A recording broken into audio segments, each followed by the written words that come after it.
அல்லேலூயா. மீட்பெரும் இரட்சகருமாகிய யாகுஷுவ மசிக நாமத்தினாலே உங்கள் அனைவருக்கும் நான் வாழ்த்துதலை சொல்லிக் கொள்ளுகிறேன்.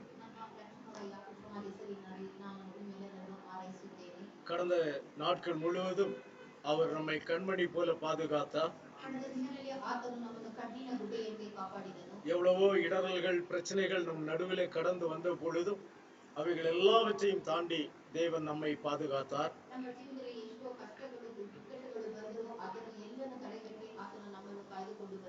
அவரை ஆராதிக்கும்படி நம்மை அழைத்து கொண்டு வந்திருக்கிறார்.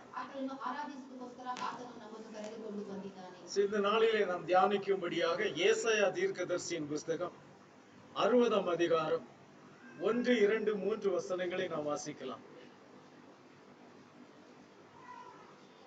The prophetical book Isaiah chapter 60 verses 1 to 3. ಯೆಶಾಯ ಪ್ರವಾದಿಯ ಪುಸ್ತಕ 60ನೇ ಅಧ್ಯಾಯ 1ರಿಂದ 3 ವಚನಗಳು. ಹೇಳು, ಪ್ರಕಾಶಿಸು, ನಿನಗೆ ಬೆಳಕು ಬಂತು, ಯಾಕೋಬನ ತೇಜಸ್ಸು ನಿನ್ನ ಮೇಲೆ ಉದಯಿಸಿದೆ. ಇಗೋ, ಕತ್ತಲು ಭೂಮಿಯನ್ನು ಆವರಿಸಿದೆ, ಕಾರ್ಗತ್ತಲು ಜನಾಂಗಗಳನ್ನು ಮುಚ್ಚಿದೆ. ನಿನ್ನ ಮೇಲಾದರೂ ಯಾಕೋಬನು ಉದಯಿಸುವನು, ಆತನ ತೇಜಸ್ಸು ನಿನ್ನಲ್ಲಿ ಕಾಣಿಸುವುದು. ಜನಾಂಗಗಳು ನಿನ್ನ ಬೆಳಕಿಗೆ ನೆರೆಹೊವು, ಅರಸರು ನಿನ್ನಲ್ಲಿನ ಪ್ರಕಾಶಕ್ಕೆ ಬರುವರು. ಹಲ್ಲೆಲೂಯಾ.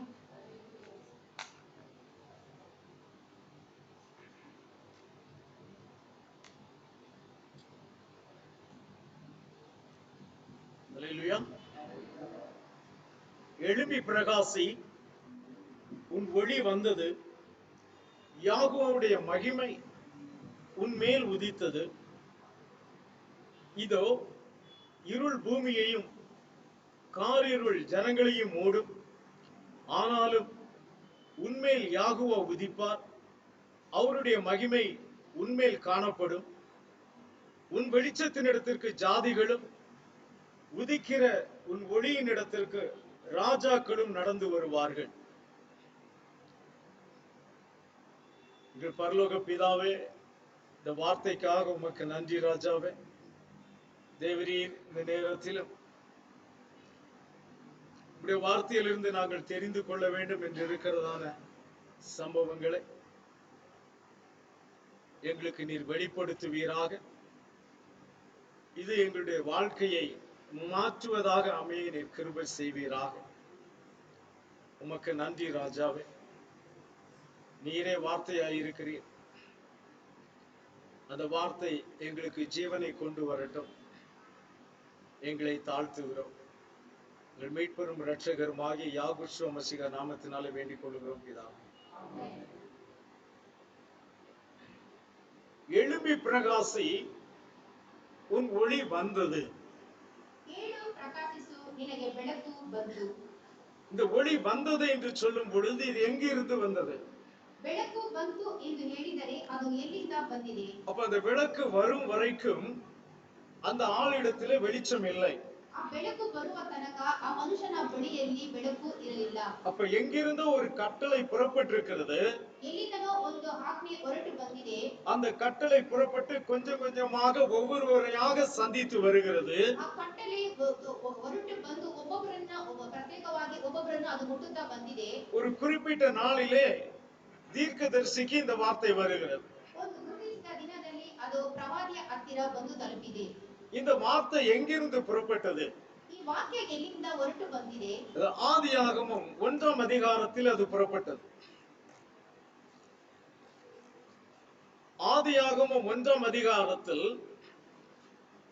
3ஆம் வசனத்திலே நாம் அங்கே பார்க்கிறோம்.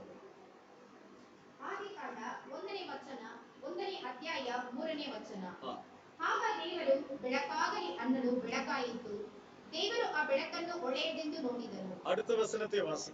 ದೇವರು ಬೆಳಕನ್ನು ಕತ್ತಲೆಯನ್ನು ಬೇರೆ ಬೇರೆ ಮಾಡಿ ಬೆಳಕಿಗೆ ಹಗಲೆಂದು ಕತ್ತಲೆಗೆ இருளென்று ಹೆಸರಿಟ್ಟನು.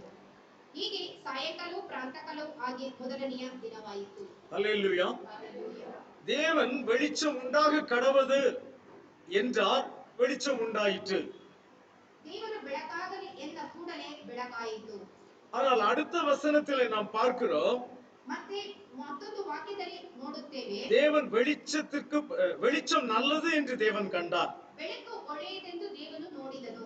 வெளிச்சத்தையும் இருளையும் தேவன் வெவ்வேறாக பிரித்தார். ಆತನು ಬೆಳಕನ್ನು ಕತ್ತಲೆಯನ್ನು ಬೇರೆ ಬೇರೆ ಮಾಡಿದನು.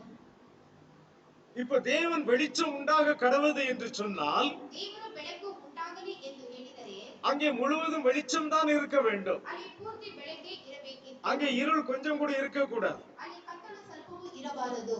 ஆனால் இங்கே நாம் எதை பார்க்கிறோம்? ಆದರೆ ಇಲ್ಲಿ ನಾವೇನನ್ನು ನೋಡುತ್ತೇವೆ? அங்கே இருளும் இருந்தது என்று பார்க்கிறோம். ಅಲ್ಲಿ ಬೆಳಕು ಇತ್ತು ಎಂಬುದಾಗಿ ನೋಡುತ್ತೇವೆ. சோ வெளிச்சம் தேவன் சொன்ன பிரகாரமாகவே அங்கே வெளிச்சம் உதித்தது. ದೇವರು ಹೇಳಿದ ಪ್ರಕಾರವೇ ಅಲ್ಲಿ ಬೆಳಕು ಉದಯಿಸಿತು. ஆனால் அங்கே இருந்த எல்லா இடத்திலும் வெளிச்சம் வரவில்லை. ಅಲ್ಲಿ ಇದ್ದ ಎಲ್ಲ ಸ್ಥಳದಲ್ಲಿ ಬೆಳಕು ಬರಲಿಲ್ಲ. சில இடங்களில் இன்னும் இருள் இருந்தது. ಕೆಲವು ಸ್ಥಳಗಳಲ್ಲಿ ಇನ್ನೂ ಕತ್ತಲೆ ಇತ್ತು.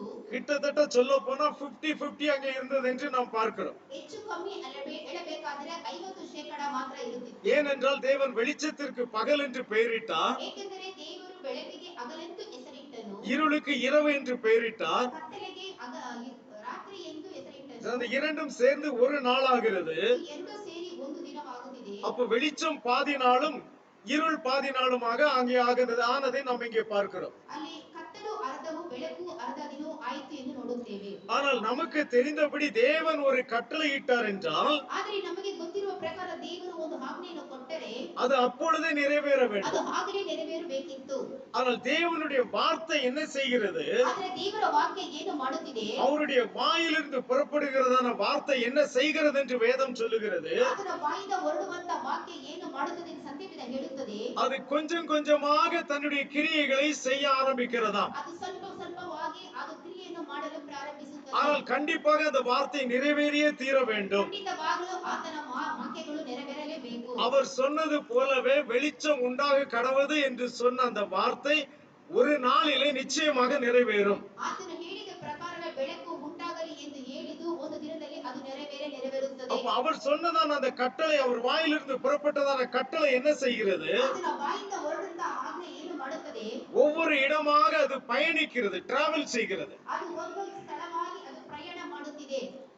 ஏசாயா தீர்க்கதரிசியின் புத்தகம் 55ஆம் அதிகாரம் 10-11 வசனங்களை வாசிக்கலாம். ಯೆಶಾಯ ಪ್ರವಾದಿಯ ಪುಸ್ತಕ 55ನೇ ಅಧ್ಯಾಯ 10-11 ವಚನ. ಮಳೆಯು ಹಿಮವು ಆಕಾಶದಿಂದ ಬಿದ್ದು ಭೂಮಿಯನ್ನು ತೋಯಿಸಿ ಹಸಿರುಗೊಳಿಸಿ ಫಲಿಸುವಂತೆ ಮಾಡಿ ಬಿತ್ತುವವನಿಗೆ ಬೀಜವನ್ನು ಉಣ್ಣುವವನಿಗೆ ಆಹಾರವನ್ನು ಒದಗಿಸಿದ ಹೊರತು ಹೇಗೆ ಆಕಾಶಕ್ಕೆ ಸುಮ್ಮನೆ ತಿರುಗುವುದಿಲ್ಲವೋ ಹಾಗೆಯೇ ನನ್ನ ಬಾಯಿಂದ ಹೊರಟ ನನ್ನ ಮಾತು ನನ್ನ ಇಷ್ಟಾರ್ಥವನ್ನು ನೆರವೇರಿಸಿ ನಾನು ಉದ್ದೇಶಿಸಿದನ್ನು ಕೈಗೂಡಿಸದೆ ಹೊರತು ನನ್ನ ಕಡೆಗೆ ವ್ಯರ್ಥವಾಗಿ ಹಿಂತಿರುಗುವುದಿಲ್ಲ. ஆமென். ஹல்லேலூயா. அப்படியே என் வாயிலிருந்து புறப்படும் வசனமும் இருக்கும். அது வெறுமையா என்னிடத்திற்கு திரும்பாமல் அது நான் விரும்புகிறதை செய்து நான் அதை அனுப்பின காரியம் ஆகும்படி வாய்க்கும். ஹல்லேலூயா. அப்ப தேவனுடைய வாயிலிருந்து புறப்படுகிற வார்த்தை என்ன செய்கிறது?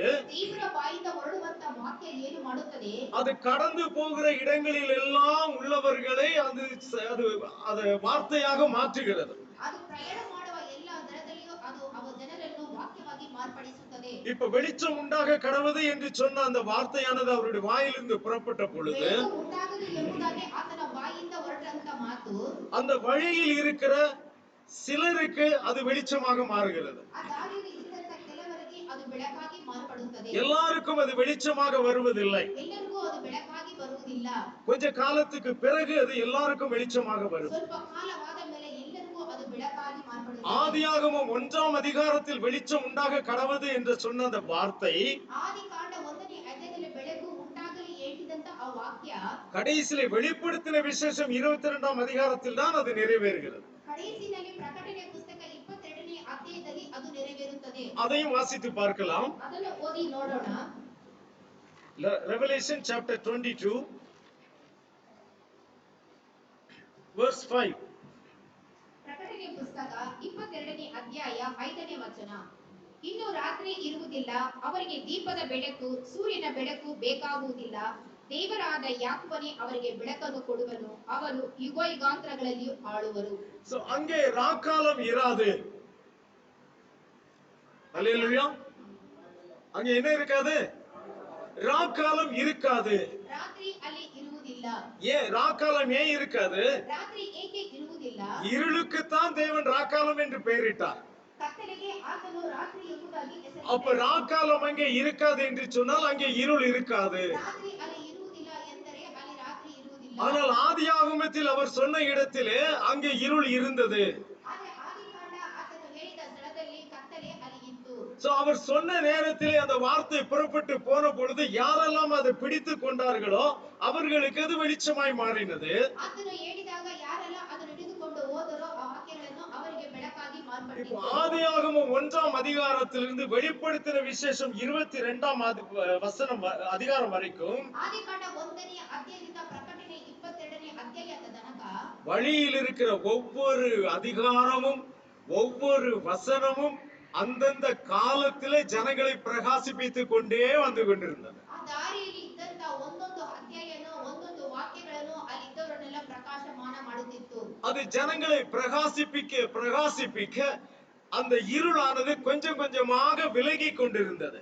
ಜನರನ್ನು ಪ್ರಕಾಶಿಸುತ್ತಾ ಆ ಕತ್ತಲು ಸ್ವಲ್ಪ ಸ್ವಲ್ಪವಾಗಿ ಅದು ಮುಗಿಯುತ್ತಾ ಬರುತ್ತಿತ್ತು. கடைசியிலே வெளிப்படுத்தின விசேஷம் 22ஆம் அதிகாரத்துக்குள் வந்து சேரும் பொழுது ಕಡೆಯದಾಗಿ ಪ್ರಕಟಣೆ 22ನೇ ಅಧ್ಯಾಯದಲ್ಲಿ ಬಂದು ಸೇರುವಾಗ அங்கே இருள் முற்றிலுமாக நீங்கிவிட்டது. ಅಲ್ಲಿ ಕತ್ತಲು ಪೂರ್ತಿಯಾಗಿ ಹೋಯಿತು. அங்கே முழுவதும் வெளிச்சமாக மாறிவிட்டது. ಅಲ್ಲಿ ಪೂರ್ತಿ ಬೆಳಕಾಗಿ ಮಾರ್ಪಟ್ಟಿತ್ತು. சோ இந்த வேதத்தில் உள்ள ஒவ்வொரு வசனங்களுமே ಈ ಸತ್ಯವೇದದಲ್ಲಿ ಇರುವಂತ ಪ್ರತಿಯೊಂದು ವಾಕ್ಯಗಳು ಕೂಡ அதை வாசிக்கிற மனிதனுடைய இருதயத்தில் உள்ள இருளை அது அகற்றி போடுகிறது. ಅದು ಓದುವಂತ ಮನುಷ್ಯರ ಹೃದಯದಲ್ಲಿ ಇರುವಂತ ಕತ್ತಲೆಯನ್ನು ಅದು ನೀಗಿಸುತ್ತದೆ. அது ஒவ்வொரு மனிதனையும் பிரகாசிப்பிக்கிற விளக்காய் இருக்கிறது. ಅದು ಪ್ರತಿಯೊಬ್ಬ ಮನುಷ್ಯನನ್ನು ಪ್ರಕಾಶಿಸುವಂತಹ ಬೆಳಕಾಗಿರುತ್ತದೆ. 119ஆம் சங்கீதம் 105ஆம் வசனத்தை வாசித்து பார்க்கலாம். Psalm 119 verse 105. 119ನೇ ಕೀರ್ತನೆ 105ನೇ ವಚನ. ನಿನ್ನ ವಾಕ್ಯವು ನನ್ನ ಕಾಲಿಗೆ ದೀಪವು ನನ್ನ ದಾರಿಗೂ ಬೆಳಕು ಆಗಿದೆ. ஆமென். ஹல்லேலூயா. ஹல்லேலூயா. உம்முடைய வசனம் என் கால்களுக்கு தீபமும் என் பாதைக்கு வெளிச்சமுமாய் இருக்கிறது. அப்ப யாரெல்லாம் அந்த வசனத்தை கேட்கிறார்களோ ಯಾರೆಲ್ಲ ಆ ವಾಕ್ಯವನ್ನು ಕೇಳುತ್ತಾರೋ யாரெல்லாம் கேட்டு அந்த வசனத்தை ஏற்றுக்கொள்கிறார்களோ ಯಾರೆಲ್ಲ ಕೇಳಿ ಆ ವಾಕ್ಯಗಳನ್ನು ಅವರು ಸ್ವೀಕರಿಸಿಕೊಳ್ಳುತ್ತಾರೋ அவர்களுடைய வாழ்க்கை வெளிச்சமாய் மாறிவிடும். ಅವರ ಜೀವನ ಬೆಳಕಾಗಿ ಬದಲಾವಣೆ ಆಗುತ್ತದೆ. மல்கியா தீர்க்கதரிசியின் புத்தகம் 4ஆம் அதிகாரம் 2ஆம் வசனத்தை வாசிக்கலாம். Malachi chapter 4 verse 2. ಮಲಾಕಿ ಪುಸ್ತಕ 4ನೇ ಅಧ್ಯಾಯ 2ನೇ ವಚನ. ನನ್ನ ನಾಮದಲ್ಲಿ ಭಯಭಕ್ತಿ ಇಟ್ಟಿರುವ ನಿಮಗೂ ದೇವರು ಧರ್ಮವೆಂಬ ಸೂರ್ಯವನ್ನು ಸ್ವಸ್ಥ ಮಾಡುವನಾಗಿ ಮುಟ್ಟು ಮಾಡುವ ಕಿರಣಗಳು ಉಳ್ಳವನಾಗಿ ಮೂಡುವನು. ಕೊಟ್ಟಿಗೆಯಿಂದ ಬಿಟ್ಟ ಕರುಗಳಂತೆ ನೀವು ಹೊರಟು ಬಂದು ಕುಣಿದಾಡುವಿರಿ. அல்லேலூயா. ஆனாலும் என் நாமத்துக்கு பயந்திருக்கிற உங்கள் மேல் நீதியின் சூரியன் உதிக்கும். அல்லேலூயா. வெளிச்சம் பிரகாசிக்க கடவுது, வெளிச்சம் உண்டாக கடவுது என்று சொல்லி தேவனுடைய வாயிலிருந்து அந்த வார்த்தை புறப்பட்டாலுமே ಪ್ರಕಾಶ ಉಂಟಾಗಲಿ ಎಂದು ಹೇಳಿದ ದೇವರ ಬಾಯಿಂದ ಹೊರಟಂತ ಮಾತು அது அந்த நேரத்தில் எல்லாரையும் பிரகாசிப்பிக்கவில்லை. ಆ ಸಮಯದಲ್ಲಿ ಎಲ್ಲರಿಗೂ ಅದು ಪ್ರಕಾಶಮಾನವಾಗಲಿಲ್ಲ. இங்கே வசனம் என்ன சொல்லுகிறது? ಈ ಸತ್ಯವಾಕ್ಯ ಏನು ಹೇಳುತ್ತದೆ? ஆனாலும் என் நாமத்துக்கு பயந்திருக்கிற உங்கள் மேல் நீதியின் சூரியன் உதிக்கும். ಆದರೆ ನನ್ನ ನಾಮದಲ್ಲಿ ಭಯಭಕ್ತಿ ಇಟ್ಟಿರುವ ನಿಮಗೆ ಸೂರ್ಯನು ಉದಯಿಸುವನು. அப்ப இந்த வெளிச்சம் எல்லாருக்கும் அல்ல. ಈ ಬೆಳಕು ಎಲ್ಲರಿಗೂ ಅಲ್ಲ. எல்லாரும் அந்த வெளிச்சத்தை பெற்றுக்கொள்ள முடியாது. ಎಲ್ಲರೂ ಆ ಬೆಳಕನ್ನು ಹೊಂದಿಕೊಳ್ಳಲು ಆಗುವುದಿಲ್ಲ. அவருடைய நாமத்துக்கு பயந்திருக்கிறவர்களுக்கு தான் அந்த வெளிச்சம் தெரியும். ಆತನ ನಾಮಕ್ಕೆ ಭಯಭಕ್ತಿ ಇಟ್ಟಿರುವವರಿಗೆ ಮಾತ್ರ ಆ ಬೆಳಕು ತಿಳಿದು ಬರುತ್ತದೆ. நாம் வாசித்த ஏசாயா 60ஆம் அதிகாரம் அதனுடைய 2ஆம் வசனத்தை கூட நாம் வாசிக்கலாம். Isaiah 60 verse 2. ಯೆಶಾಯ ಪ್ರವಾದಿಯ ಪುಸ್ತಕ 60ನೇ ಅಧ್ಯಾಯ 2ನೇ ವಚನ. ಹೀಗೋ ಕತ್ತಲು ಭೂಮಿಯನ್ನು ಆವರಿಸಿದೆ, ಕಾರ್ಗತ್ತಲು ಜನಗಳನ್ನು ಮುಚ್ಚಿದೆ. ನಿನ್ನ ಮೇಲಾದರೂ ಯಾಹುವನು ಉದಯಿಸುವನು, ಆತನ ತೇಜಸ್ಸು ನಿನ್ನಲ್ಲಿ ಕಾಣಿಸುವುದು. ஆமென். ஹல்லேலூயா. ஹல்லேலூயா. இதோ இருள் பூமியையும் காரிருள் ஜனங்களையும் மூடும், ஆனாலும் உன்மேல் யாகுவா உதிப்பார். அல்லேலூயா. அவருடைய மகிமை உன்மேல் காணப்படும். ಆತನ ತೇಜಸ್ಸು ನಿನ್ನ ಮೇಲೆ ಕಾಣಿಸುತ್ತದೆ. அப்ப இந்த உலகமெல்லாம் ஒரு விதமான நம்பிக்கையில் இருக்கும் பொழுது ಈ ಲೋಕವೆಲ್ಲ ಒಂದು ವಿಧವಾದ ನಂಬಿಕೆಯಲ್ಲಿ ಇರುವ ಇರುವಾಗ தேவனால் தெரிந்து கொள்ளப்பட்ட பிள்ளைகளுக்கு மட்டும் விசேஷமான ஒரு வெளிப்பாடு அங்கே கிடைக்கிறது. ದೇವರಿಂದ ಆರಿಸಿಕೊಂಡಂತ ಮಕ್ಕಳಿಗೆ ಮಾತ್ರ ಅದು ವಿಶೇಷವಾದ ಬೆಳಕು ದೊರಕುತ್ತದೆ. என் நாமத்துக்கு பயந்திருக்கிற உன்மேல் நீதியின் சூரியன் உதிக்கும். ನನ್ನ ನಾಮದ ಮೇಲೆ ಭಯಭಕ್ತಿ ಇರುವ ನಿನ್ನ ಮೇಲೆ ಸೂರ್ಯನು ಉದಯಿಸುವನು. அப்ப நமக்கு வெளிப்படுகிறதான இந்த வார்த்தை அநேகருக்கு வெளிப்படாமல் இருப்பதற்கு காரணம் என்ன?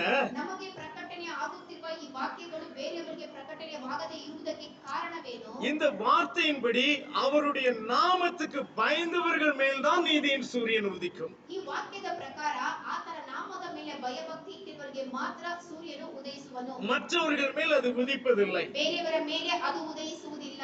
அப்ப அவருடைய நாமத்துக்கு யார் பயப்படுவார்கள்? ಆತನ ನಾಮಕ್ಕೆ ಭಯಪಡುವಂತರು ಯಾರು? யார் அவருடைய நாமத்தை குறித்து கேள்விப்படுகிறார்களோ, ಯಾರು ಆತನ ನಾಮವನ್ನು ಕೇಳಿಸಿಕೊಳ್ಳುತ್ತಾರೋ அவர்கள்தான் அந்த நாமத்துக்கு பயப்படுவார்கள். ಅವರೇ ಆ ನಾಮಕ್ಕೆ ಭಯಪಡುವವರು. யார் அதை குறித்து கேள்விப்படுவார்கள்? ಯಾರು ಆ ನಾಮವನ್ನು ಕೇಳಿಸಿಕೊಳ್ಳುವವರು? யாரோ போய் அவர்களுக்கு சொன்னால் அவர்கள் கேள்விப்படுவார்கள். ಯಾರೋ ಹೋಗಿ ಅವರಿಗೆ ಹೇಳಿದರೆ ಅವರು ಕೇಳಿಸಿಕೊಳ್ಳುವರು. ஏற்கனவே யாருக்கு தெரியுமோ அவர்கள் போய் மற்றவர்களிடத்தில் சொல்லும் பொழுது அவர்கள் கேள்விப்படுவார்கள். ಆ ನಾಮ ಯಾರಿಗೆ ಗೊತ್ತಿರುತ್ತದೋ ಅವರು ಹೋಗಿ ಹೇಳಿದರೆ ಅವರು ಕೇಳಿಸಿಕೊಳ್ಳುವರು. இதை குறித்து ரோமர் 10ஆம் அதிகாரத்திலே சவுல் அப்போஸ்தலன் என்ன எழுதுகிறார் என்று பார்க்கலாம். ரோமர் 10ஆம் அதிகாரம் 13ஆம் வசனம். ರೋಮಾಪುರದವರಿಗೆ ಪತ್ರಿಕೆ 10ನೇ ಅಧ್ಯಾಯ 13ನೇ ವಚನ. ಯಾಕೋಬನ ನಾಮವನ್ನು ಹೇಳಿಕೊಳ್ಳುವವರಿಗೆ ರಕ್ಷಣೆಯಾಗುವುದೆಂದು ಬರೆದಿದೆ. ஆதலால் யாகுவாவுடைய நாமத்தை தொழுது கொள்ளுகிற எவனும் ரட்சிக்கப்படுவான். ஆனால் அடுத்த வசனம் சொல்லுகிறது, அவரை விசுவாசியாதவர்கள் எப்படி அவரை தொழுது கொள்ளுவார்கள்? ಆತನನ್ನು ನಂಬದೇ ಇರುವವರು ಹೇಗೆ ಆತನ ನಾಮವನ್ನು ಹೇಳಿಕೊಳ್ಳುವರು? அப்ப ஒருவன் அவரை விசுவாசிக்க வேண்டுமானால், ಒಬ್ಬನು ಆತನನ್ನು ನಂಬಬೇಕಾದರೆ, அவரை குறித்து கேள்விப்படாதவன் எப்படி விசுவாசிப்பான்? ಆತನ ಬಗ್ಗೆ ಯಾರು ಕೇಳಿಸಿಕೊಳ್ಳುವುದಿಲ್ಲವೋ ಆತನು ಹೇಗೆ ಅವರನ್ನು ನಂಬುತ್ತಾನೆ? எப்படி மனிதர்கள் கேள்விப்படுவார்கள்? ಹೇಗೆ ಮನುಷ್ಯರು ಕೇಳಿಸಿಕೊಳ್ಳುತ್ತಾರೆ? அதை குறித்து பிரசங்கிக்கிறவர்கள் உண்டாயிருக்க வேண்டும். ಅದನ್ನು ಕುರಿತು ಬೋಧನೆ ಮಾಡುವವರು ಉಂಟಾಗಿರಬೇಕು. அப்படி பிரசங்கிக்கிறவன் இருந்தால்தான் ஜனங்கள் கேள்விப்படுவார்கள். ಆ ರೀತಿಯಲ್ಲಿ ಬೋಧನೆ ಮಾಡುವವರು ಇದ್ದರೆ ಮಾತ್ರ ಜನರು ಕೇಳಿಸಿಕೊಳ್ಳುತ್ತಾರೆ. கேள்விப்படுகிறவர்களில் சிலர் விசுவாசிப்பார்கள். ಕೇಳಿಸಿಕೊಳ್ಳುವವರಲ್ಲಿ ಕೆಲವರು ಮಾತ್ರ ನಂಬುತ್ತಾರೆ. அந்த விசுவாசிக்கிற சிலர் அவரை தொழுது கொள்ளுவார்கள்.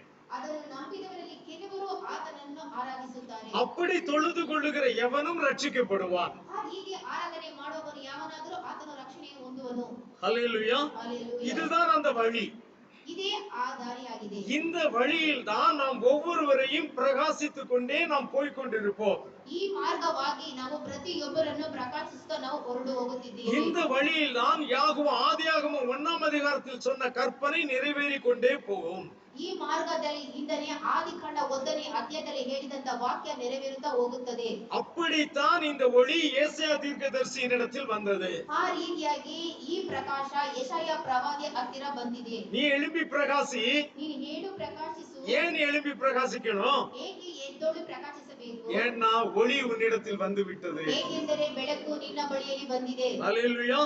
அங்கு புறப்பட்ட ஒளி ಅಲ್ಲಿ ಹೊರಟಂತ ಆ ಬೆಳಕು வழியில் ஒவ்வொருவரையாக சந்தித்து ದಾರಿಯಲ್ಲಿ ಒಬ್ಬೊಬ್ಬರನ್ನು ಭೇಟಿ ಮಾಡಿ இப்பொழுது உன்னிடத்தில் அது வந்திருக்கிறது. ಈಗ ನಿನ್ನ ಬಳಿಯಲ್ಲಿ ಅದು ಬಂದಿದೆ. சோ உன்னிடத்தில் வந்த ஒளியை வைத்து நீ என்ன செய்ய வேண்டும்? ನಿನ್ನ ಬಳಿಯಲ್ಲಿ ಬಂದಂತ ಆ ಬೆಳಕನ್ನು ಇಟ್ಟುಕೊಂಡು ನೀನು ಏನು ಮಾಡಬೇಕು? அந்த விளக்கை நாம் மூடி வைத்தால் அதனால் யாருக்கும் பிரயோஜனம் உண்டா? ಆ ಬೆಳಕನ್ನು ನಾವು ಮುಚ್ಚಿ ಇಟ್ಟರೆ ಯಾರಿಗಾದರೂ ಪ್ರಯೋಜನ ಉಂಟಾ? அந்த விளக்கு என்ன செய்ய வேண்டும்? ಆ ಬೆಳಕನ್ನು ಏನು ಮಾಡಬೇಕು? பிரகாசிக்க வேண்டும். ಅದರಿಂದ ನಾವು ಪ್ರಕಾಶಿಸಬೇಕು. மற்றவர்களுக்கு ஒளியை கொடுக்கக்கூடிய அளவுக்கு அது பிரகாசிக்க வேண்டும். ಬೇರೆಯವರಿಗೆ ನಾವು ಬೆಳಕು ಕೊಡುವ ಹಾಗೆ ಪ್ರಕಾಶವಾಗಿರಬೇಕು. யாகுஷுவா இந்த உலகத்தில் வரும் பொழுது ಯಾಕೋಬ ಈ ಲೋಕಕ್ಕೆ ಬರುವಾಗ அவர் இந்த உலகத்தின் ஒளியாய் வந்தார். ಅವರು ಈ ಲೋಕಕ್ಕೆ ಬೆಳಕಾಗಿ ಬಂದನು. என்னவா வந்தாரு? ஒளியாய் வந்தார். ಆತನು ಬೆಳಕಾಗಿ ಬಂದನು. ஆனா நம்மை குறித்து சொல்லும் பொழுது வேதம் என்ன சொல்லுகிறது? ಆದರೆ ನಮ್ಮನ್ನು ಕುರಿತು ಹೇಳುವಾಗ ಸತ್ಯವೇದ ಏನು ಹೇಳುತ್ತದೆ? நீங்கள் உலகத்துக்கு ஒளியாய் இருக்கிறீர்கள் என்று சொல்லவில்லை. ನೀವು ಲೋಕಕ್ಕೆ ಬೆಳಕಾಗಿದ್ದೀರಿ ಎಂದು ಹೇಳಲಿಲ್ಲ. நீங்கள் இந்த உலகத்திற்கு வெளிச்சமாய் இருக்கிறீர்கள். ನೀವು ಈ ಲೋಕಕ್ಕೆ ತೇಜಸ್ಸಾಗಿದ್ದೀರಿ. அந்த வித்தியாசத்தை பார்க்கிறீர்களா? ಆ ವ್ಯತ್ಯಾಸವನ್ನು ನೋಡುತ್ತೀರಾ? பாருங்க, நாம உலகத்துக்கு வெளிச்சம். ನಾವು ಬಂದು ಲೋಕಕ್ಕೆ ಬೆಳಕು. மத்தேயு எழுதின சுவிசேஷம் 5ஆம் அதிகாரம் 14ஆம் வசனத்தை வாசிக்கலாம். ಮತ್ತಾಯನ ಪುಸ್ತಕ 5ನೇ ಅಧ್ಯಾಯ 14ನೇ ವಚನ. ನೀವು ಲೋಕಕ್ಕೆ ಬೆಳಕಾಗಿದ್ದೀರಿ. நீங்கள் உலகத்துக்கு வெளிச்சமாய் இருக்கிறீர்கள். அந்த வித்தியாசத்தை கவனித்தீர்களா? ಈ ವ್ಯತ್ಯಾಸವನ್ನು ಗಮನಿಸಿದ್ದೀರಾ? யாகுஷுவா நமக்கு என்னவாக இருக்கிறார்? ಯಾಕೋಷುವ ನಮಗೆ ಏನಾಗಿದ್ದಾನೆ? அவர் இந்த உலகத்திற்கு ஒளியாய் இருக்கிறார். ಆತನು ಈ ಲೋಕಕ್ಕೆ ಪ್ರಕಾಶಮಾನವಾಗಿದ್ದಾನೆ. அது யோவான் 1ஆம் அதிகாரத்தில் நாம் அதை குறித்து வாசிக்கிறோம்.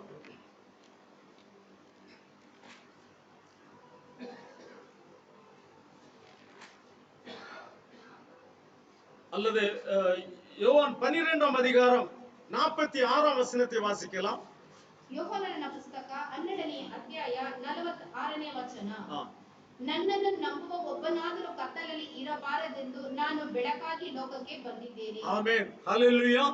யாகுஷுவா இந்த உலகத்திற்கு என்னவாக வந்தாரா? ಯಾಕೋಷುವ ಲೋಕಕ್ಕೆ ಏನಾಗಿ ಬಂದಿದ್ದಾನೆ? ஒளியாக வந்தார். ಆತನು ಬೆಳಕಾಗಿ ಬಂದಿದ್ದಾನೆ. ஆனால் நாம் இந்த உலகத்துக்கு என்னவாக இருக்கிறோம்? ಆದರೆ ನಾವು ಈ ಲೋಕಕ್ಕೆ ಏನಾಗಿದ್ದೇವೆ? நாம் வெளிச்சமாய் இருக்கிறோம். ನಾವು ಬೆಳಕಾಗಿದ್ದೇವೆ. அந்த ஒளியினுடைய பிரகாசமாக நாம் இருக்கிறோம். ಆ ಪ್ರಕಾಶದ ಬೆಳಕಾಗಿ ನಾವಿದ್ದೇವೆ. அப்போ எழும்பி பிரகாசி உன் ஒளி வந்தது என்று சொன்னால், ಏಳು ಪ್ರಕಾಶಿಸು ನಿನಗೆ ತೇಜಸ್ಸು ಬಂದಿದೆ ಎಂದರೆ, ஒளி என்பது யாரு? ಬೆಳಕು ಎಂಬುದು ಯಾರು? யாகுஷுவா. அப்போ ஒளி உன்னிடத்திற்கு வந்தது என்று சொன்னால் அதனுடைய பொருள் என்ன? ಪ್ರಕಾಶ ನಿನ್ನ ಬಳಿಗೆ ಬಂದಿದೆ ಇದರ ಅರ್ಥವೇನು? யாகுஷுவா நமக்குள் வந்தார். ಯಾಕೋಷುವ ನಮ್ಮೊಳಗಡೆ ಬಂದಿದ್ದಾನೆ. ஹல்லேலூயா. அந்த யாகுஷுவா என்கிற ஒளி நமக்குள் வந்த பின்பு, ಪ್ರಕಾಶ ಎಂಬುವ ಬೆಳಕು ನಿನ್ನಲ್ಲಿ ಬಂದ ಮೇಲೆ, நாம் அது எனக்குள் வந்திருக்கிறது என்பதை இந்த உலகத்துக்கு நான் எப்படி காட்டப் போகிறேன்? ನನ್ನ ಒಳಗಡೆ ಬಂದಿದೆ ಎಂಬುದನ್ನು ನಾನು ಲೋಕಕ್ಕೆ ಯಾವ ರೀತಿ ತೋರಿಸಿಕೊಡಬೇಕು? இந்த வெளிச்சத்தை நான் உலகத்துக்கு பிரகாசிக்கும் பொழுது அந்த ஒளி எனக்குள் வந்திருக்கிறது என்பதை மற்றவர்கள் கண்டுகொள்வார்கள். ಈ ನನ್ನಲ್ಲಿರುವಂತ ಬೆಳಕು ಬೇರೆಯವರಿಗೆ ನಾವು ಪ್ರಕಾಶಿಸುವಾಗ ಆ ಬೆಳಕು ನನ್ನಲ್ಲಿ ಬಂದಿದೆ ಎಂದು ಎಲ್ಲರಿಗೂ ತೋರಿಸಿಕೊಡುತ್ತದೆ. இதை மத்தேயு 5ஆம் அதிகாரம் 15, 16 வசனங்களையும் கூட வாசிக்கலாம்.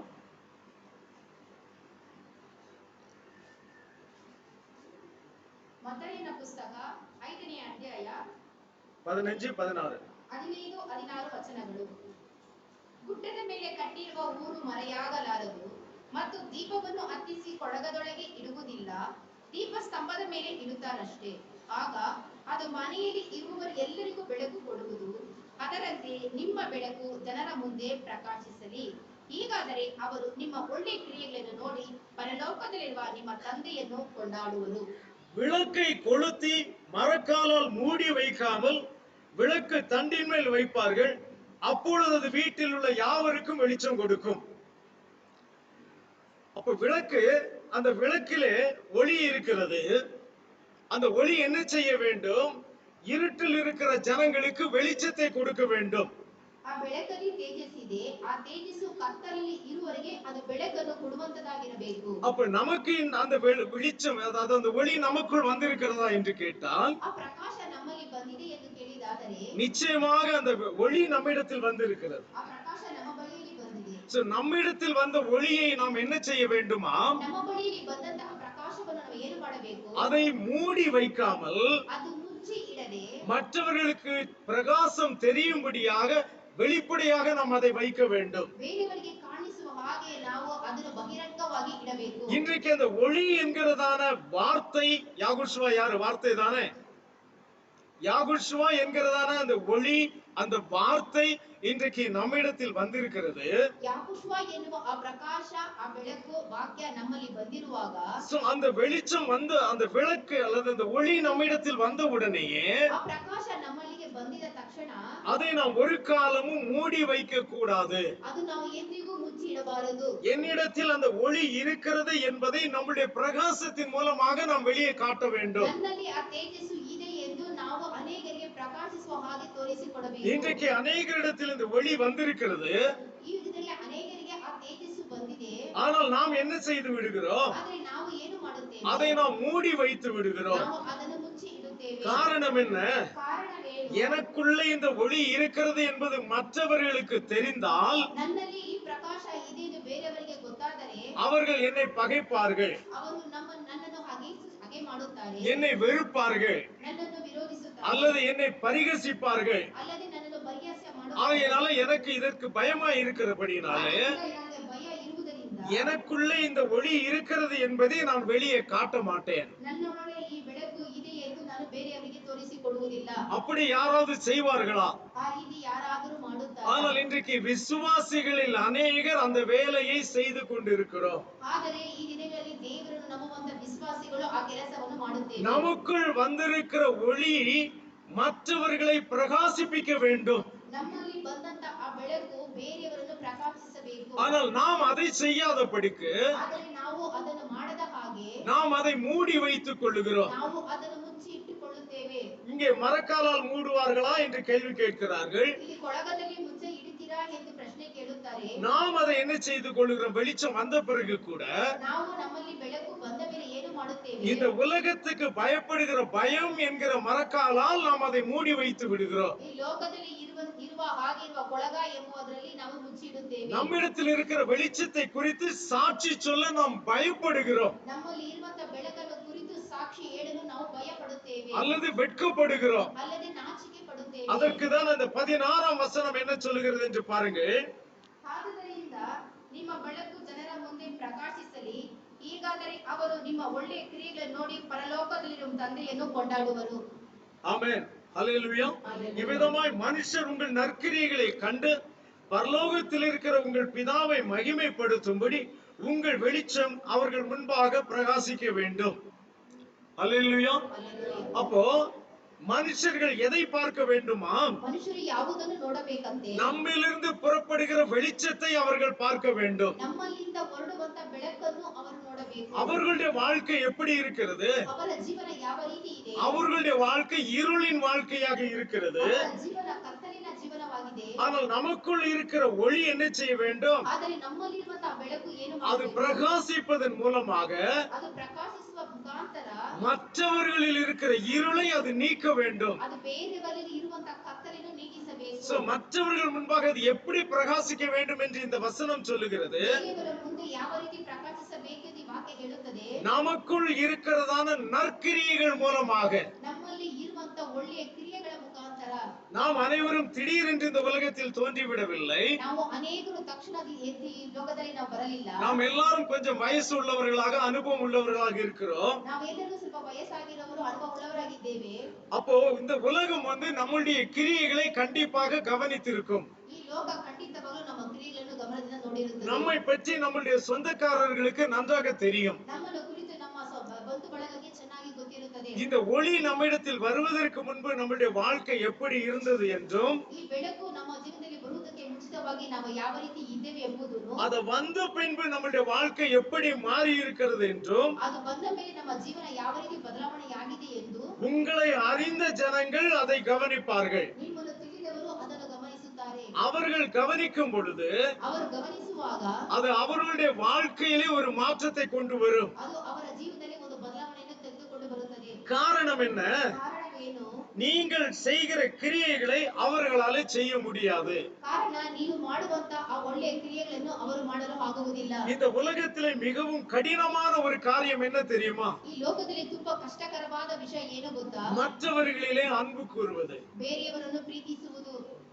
மற்றவர்களில் அன்பு கூறுவதுதான் இந்த உலகத்திலே மிகவும் கடினமான ஒரு காரியம். ಬೇರೆಯವರನ್ನು ಪ್ರೀತಿ ಮಾಡುವುದು ಈ ಲೋಕದಲ್ಲಿ ತುಂಬಾ ಕಠಿಣವಾದ ಕಾರ್ಯವಾಗಿರುತ್ತದೆ. அது போலவே மற்றவர்களை மன்னிப்பது, ಅದೇ ರೀತಿ ಇನ್ನು ಒಂದು ಬೇರೆಯವರನ್ನು ಕ್ಷಮಿಸುವುದು, அதுவும் மிகவும் கடினமான ஒரு காரியம். ಅದು ತುಂಬಾ ಕಷ್ಟಕರವಾದ ವಿಷಯವಾಗಿರುತ್ತದೆ. ஒருவர் நமக்கு துரோகம் செய்தால் அந்த துரோகத்தை பொறுப்பது, ಒಬ್ಬರು ನಮಗೆ ದ್ರೋಹ ಮಾಡಿದರೆ ಆ ದ್ರೋಹವನ್ನು ನಾವು ಸಹಿಸಿಕೊಳ್ಳುವುದು, அதுவும் மிகவும் கடினமான ஒரு காரியம். ಅದು ತುಂಬಾ ಕಠಿಣವಾದ ವಿಷಯವೇ. அப்போ இப்படிப்பட்ட ஒரு காரியங்கள் யாகுஷுவா அந்த கடினமான காரியத்துக்கு ஒரு பெரிய லிஸ்டை கொடுக்கிறார். ಯಾಗುವ ಈ ಕಠಿಣವಾದ ವಿಷಯಕ್ಕೆ ಒಂದು ದೊಡ್ಡ ವಿಷಯವನ್ನು ಹೇಳುತ್ತಿದ್ದಾನೆ. என்ன சொல்லுகிறார் பாருங்க. ಏನು ಹೇಳುತ್ತಾನೆ ಎಂಬುದಾಗಿ ನೋಡಿರಿ. மத்தேயு 5:44 5:44 ಆದರೆ ನಾನು ನಿಮಗೆ ಹೇಳುವುದೇನೆಂದರೆ, ನಿಮ್ಮ ವೈರಿಗಳನ್ನು ಪ್ರೀತಿಸಿರಿ, ನಿಮ್ಮನ್ನು ಹಿಂಸೆ ಪಡಿಸುವವರಿಗೋಸ್ಕರ ದೇವರನ್ನು ಪ್ರಾರ್ಥಿಸಿರಿ. ಹೀಗೆ ಮಾಡಿದರೆ ನೀವು ಪರಲೋಕದಲ್ಲಿ ನಿಮ್ಮ ತಂದೆಗೆ ಮಕ್ಕಳಾಗುವಿರಿ. ஹல்லேலூயா. நான் உங்களுக்கு சொல்லுகிறேன், உங்கள் சத்துருக்களை சிநேகியுங்கள், உங்களை சபிக்கிறவர்களை ஆசீர்வதியுங்கள், உங்களை பகைக்கிறவர்களுக்கு நன்மை செய்யுங்கள், உங்களை நிந்திக்கிறவர்களுக்காகவும் உங்களை துன்பப்படுத்துகிறவர்களுக்காகவும் ஜெபம் பண்ணுங்கள். இந்த ஒரே ஒரு வசனத்தை ಈ ಒಂದೇ ಒಂದು ವಾಕ್ಯವನ್ನು நம்முடைய வாழ்க்கையிலே நாம் பூரணமாக செயல்படுத்தி விடுவோமானால் ಈ ವಾಕ್ಯವನ್ನು ಪೂರ್ತಿಯಾಗಿ ನಮ್ಮ ಜೀವನದಲ್ಲಿ ಇದನ್ನು ನಡೆಸಿಕೊಂಡು ಬರುವುದಾದರೆ பரலோகத்தில் இருக்கிற உங்கள் பிதாவுக்கு நீங்கள் புத்திரராய் இருப்பீர்கள் என்று வசனம் சொல்லும். ಪರಲೋಕದಲ್ಲಿರುವ ನಿಮ್ಮ ತಂದೆಗೆ ನೀವು ಮಕ್ಕಳಾಗಿರುವಿರಿ ಎಂದು ವಾಕ್ಯ ಹೇಳುತ್ತದೆ. இன்றைக்கு இந்த ஒரு வசனத்தை நாம் எப்படியாக எனக்குள் ஒளி வந்தால் நான் இந்த வசனத்தை பிரதிபலிக்கிறவனாக நான் காணப்படுவேன். ಈ ವಾಕ್ಯ ನನ್ನ ಒಳಗಡೆ ಬಂದರೆ ನನ್ನಲ್ಲಿ ಇರುವಂತಹ ಆ ಬೆಳಕನ್ನು ಬೇರೆಯವರಿಗೆ ನಾನು ಪ್ರಜ್ವಲಿಸುತ್ತಿದ್ದೇನೆ. சத்துருக்களை சிநேகிக்க கூடிய ஒரு மனப்பான்மை யாருக்கு வரும்? ಶತ್ರುಗಳನ್ನು ವೈರಿಗಳನ್ನು ಪ್ರೀತಿಸುವ ಒಂದು ಮನಪಕ್ವ ಯಾರಿಗೆ ಬರುತ್ತದೆ? இந்த உலகத்தினுடைய இருளில் வாழ்ந்து கொண்டிருக்கிற எந்த மனுஷனாலும் சத்துருவை சிநேகிக்கவே முடியாது. ಈ ಲೋಕದ ಕತ್ತಲೆಯೊಳಗೆ ಜೀವನ ಮಾಡುತ್ತಿರುವ ಯಾವ ಮನುಷ್ಯನಾದರೂ ಸರಿಯೇ அந்த- ವೈರಿಗಳನ್ನು ಪ್ರೀತಿಸಲು ಸಾಧ್ಯವಿಲ್ಲ. அந்த இருளின் உபதேசம் என்னவென்று சொன்னால் உன் சத்துருவை நிக்கிரகம் பண்ண வேண்டும் என்பதுதான். ಆ ಕತ್ತಲೆಯ ಉಪದೇಶ ಏನೆಂದರೆ ನಿನ್ನ ಶತ್ರುವನ್ನು ನಿರ್ನಾಮ ಮಾಡಬೇಕು ಎಂಬುದಾಗಿಯೇ. ஆனால் உன் சத்துருவை சிநேகி என்று சொல்லக்கூடிய இந்த வார்த்தை ಆದರೆ ನಿನ್ನ ವೈರಿಯನ್ನು ಪ್ರೀತಿಸಿರಿ ಎಂದು ಹೇಳುವ ಈ ವಾಕ್ಯ வெளியே கூட நீங்கள் இதை விட்டு விடுங்கள், வெளி உலகத்தில் இதை விட்டு விடுங்க, ನೀವು ಹೊರಗಡೆ ಲೋಕದಲ್ಲಿ ಅದನ್ನು ಬಿಟ್ಟು ಬಿಡಿರಿ.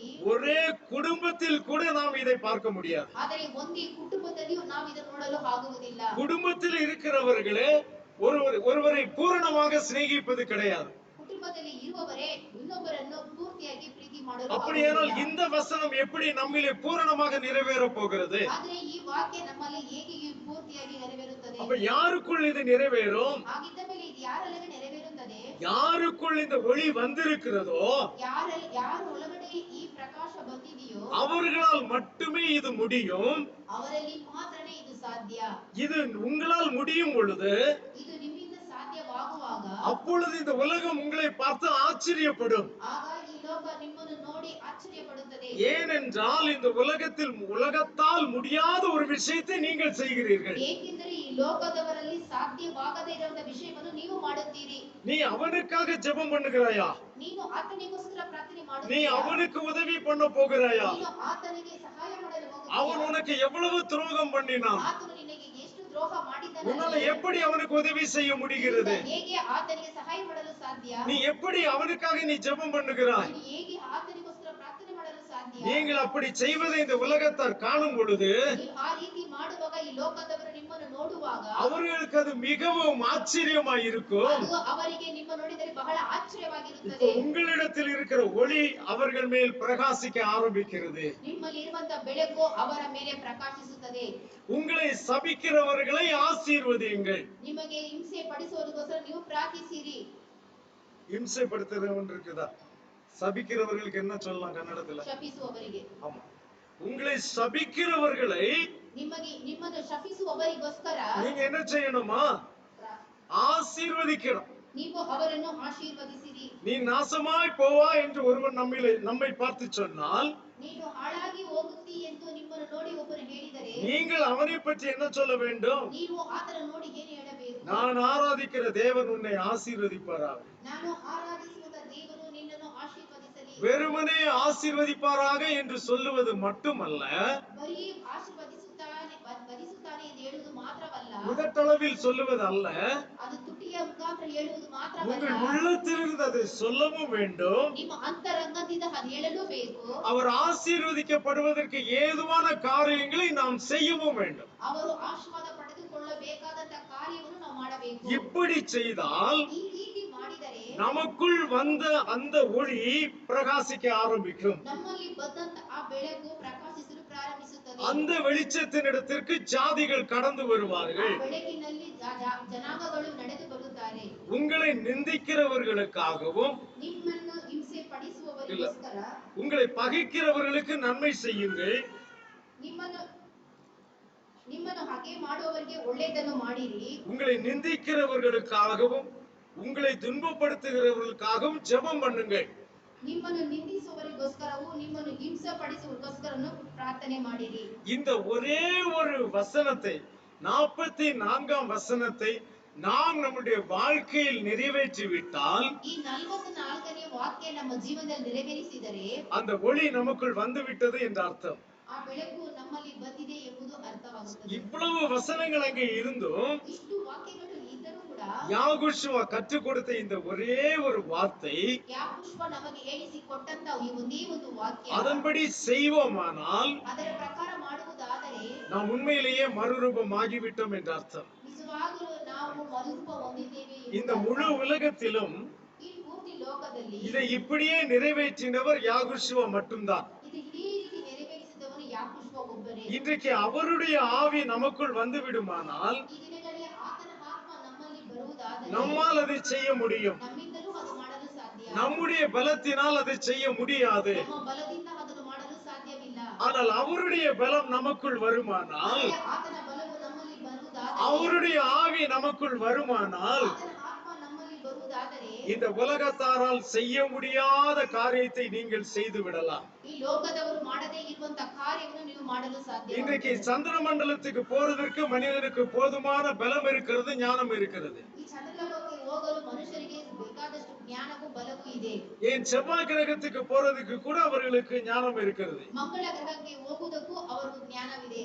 ஆனால் நாம் அழைக்கப்பட்டதோ ಆದರೆ ನಾವು ಕರೆಯುವುದು, ನಮ್ಮನ್ನು ಕರೆದಿರುವುದು அங்கெல்லாம் போவதற்கல்ல, ಅಲ್ಲಿಗೆಲ್ಲ ಹೋಗುವುದಕ್ಕೆ ಅಲ್ಲ, பரலோகத்துக்கு போவதற்கு. ನಾವು ಪರಲೋಕಕ್ಕೆ ಹೋಗುವುದಕ್ಕೆ. நீங்கள் பரலோகம் போக வேண்டுமானால் ಪರಲೋಕಕ್ಕೆ ಹೋಗಬೇಕಾದರೆ அவர்கள் செய்ததை விட அதிகமான ஒரு காரியத்தை நீங்கள் செய்ய வேண்டும். ಅವರು ಮಾಡದಿರುವಂತದಕ್ಕೆ ಹೆಚ್ಚಾದ ಕಾರ್ಯವನ್ನು ನೀವು ಮಾಡಬೇಕು. இந்த 44ஆம் வசனம் உங்கள் வாழ்க்கையில நிறைவேற வேண்டும். ಈ 44ನೇ ವಾಕ್ಯ ನಿಮ್ಮ ಜೀವನದಲ್ಲಿ ನೆರವೇರಬೇಕು. அல்லேலூயா. ಹಲ್ಲೆಲೂಯಾ.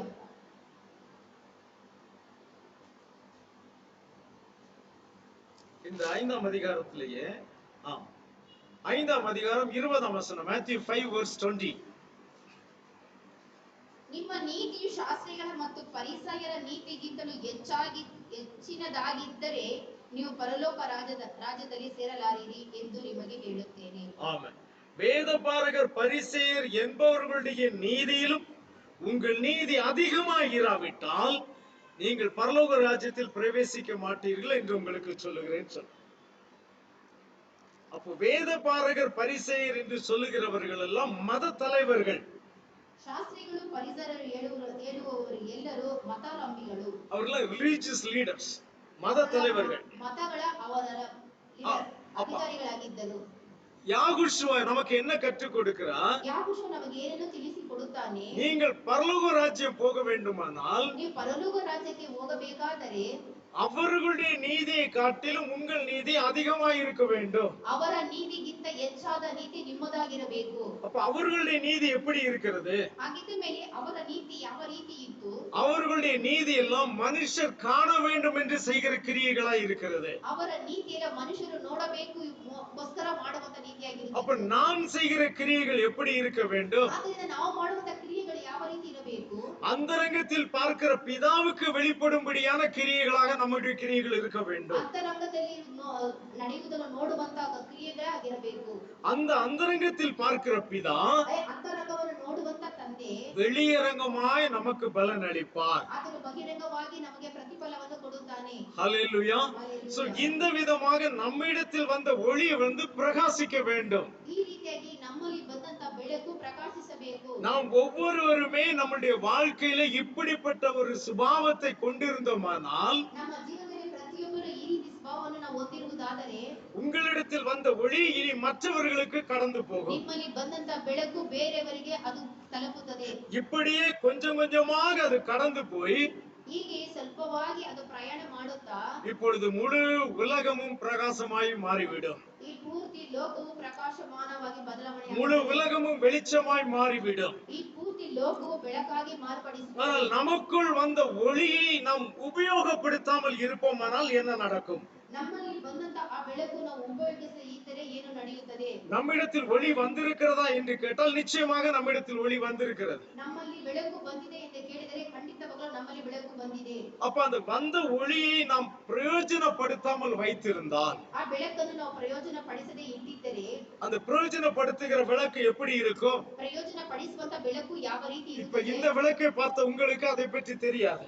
ಈ ಬೆಳಕನ್ನು ನೋಡಿರುವ ನಿಮಗೆ ಅದರ ಬಗ್ಗೆ ಗೊತ್ತಿಲ್ಲ. ஆனால் பழைய ஆளுகளிடத்தில் கேட்டால் அந்த மண்ணெண்ணெய் விளக்கை அவர்கள் எப்படி அதை சரி பண்ணுவார்கள் என்று கேட்டால் தெரியும். ಹಳೆಯ ಕಾಲ ಜನರ ಬಳಿಯಲ್ಲಿ ಕೇಳಿದರೆ ಆ ಮಣ್ಣಿನ ದೀಪವನ್ನು ಅವರು ಯಾವ ರೀತಿ ಸರಿ ಮಾಡುತ್ತಿದ್ದಾರೆ ಎಂದರೆ ಹೇಳಿದ್ದು ಗೊತ್ತಾಗುತ್ತದೆ. ஒவ்வொரு நாளும் விளக்கை கொளுத்தும் பொழுது ಪ್ರತಿಯೊಂದು ದಿನ ದೀಪವನ್ನು ಹಚ್ಚುವಾಗ அந்த திரியில் இருக்கிற கரியை எல்லாம் வெட்டி விடுவார்கள். ಆ ಹತ್ತಿಯಲ್ಲಿ ಇರುವ ಎಲ್ಲ ಕಪ್ಪನ್ನು ಅವರು அந்த இடத்தை நன்றாக சுத்தம் பண்ணி ಆ ಬತ್ತಿಯನ್ನು ಸುತ್ತಿ ಅಲ್ಲಿ ಪೂರ್ತಿ ಸುದ್ದಿ ಮಾಡಿ அதன் பின்புதான் அந்த விளக்கை கொளுத்துவார். ಅದಾದ ಮೇಲೆ ಅವರು ದೀಪವನ್ನು ಹಚ್ಚುತ್ತಿದ್ದರು. அப்ப அது ஒவ்வொரு நாளும் நல்ல பிரகாசத்தை கொடுத்து கொண்டே இருக்கும். ಅದು ಪ್ರತಿಯೊಂದು ದಿನವೂ ಹೆಚ್ಚಾದ ಬೆಳಕನ್ನು ಕೊಡುತ್ತಿತ್ತು. ஆனால் நீங்கள் அதை சுத்தப்படுத்தாமல் அதை பொருத்தினீர்களானால் ಆದರೆ ನೀವು ಆ ಬತ್ತಿಯನ್ನು ಶುದ್ಧೀಕರಿಸದೆ ಅದನ್ನು ಹಚ್ಚಿದರೆ கொஞ்ச நேரத்தில் அந்த விளக்கு அணைந்து போகும். ಸ್ವಲ್ಪ ಹೊತ್ತಿನಲ್ಲೇ ಆ ಬೆಳಕು ಆರಿ ಹೋಗುತ್ತದೆ. காரணம் அந்த மண்ணெண்ணெயை இழுக்கக்கூடிய தன்மை அந்த கரிக்கட்டைக்கு கிடையாது. ಕಾರಣ ಆ ದೀಪವನ್ನು ಎಳೆಯುವ ಶಕ್ತಿ ಆ ಬತ್ತಿಗೆ ಇರುವುದಿಲ್ಲ. அப்ப மண்ணெண்ணெய் மேல வராம கொஞ்சம் கொஞ்சமா அந்த விளக்கு அப்படியே அணைந்து போகும். ಆ ಎಣ್ಣೆಯನ್ನು ತೆಗೆದುಕೊಳ್ಳ ಆಗದೆ ಆ ದೀಪವು ಸ್ವಲ್ಪ ಸ್ವಲ್ಪವಾಗಿ ಆರಿ ಹೋಗುತ್ತದೆ. எத்தனை பேருக்கு அந்த அனுபவம் இருக்கு? திரி விளக்கு பத்த வச்ச அனுபவம் இருக்கிறதா?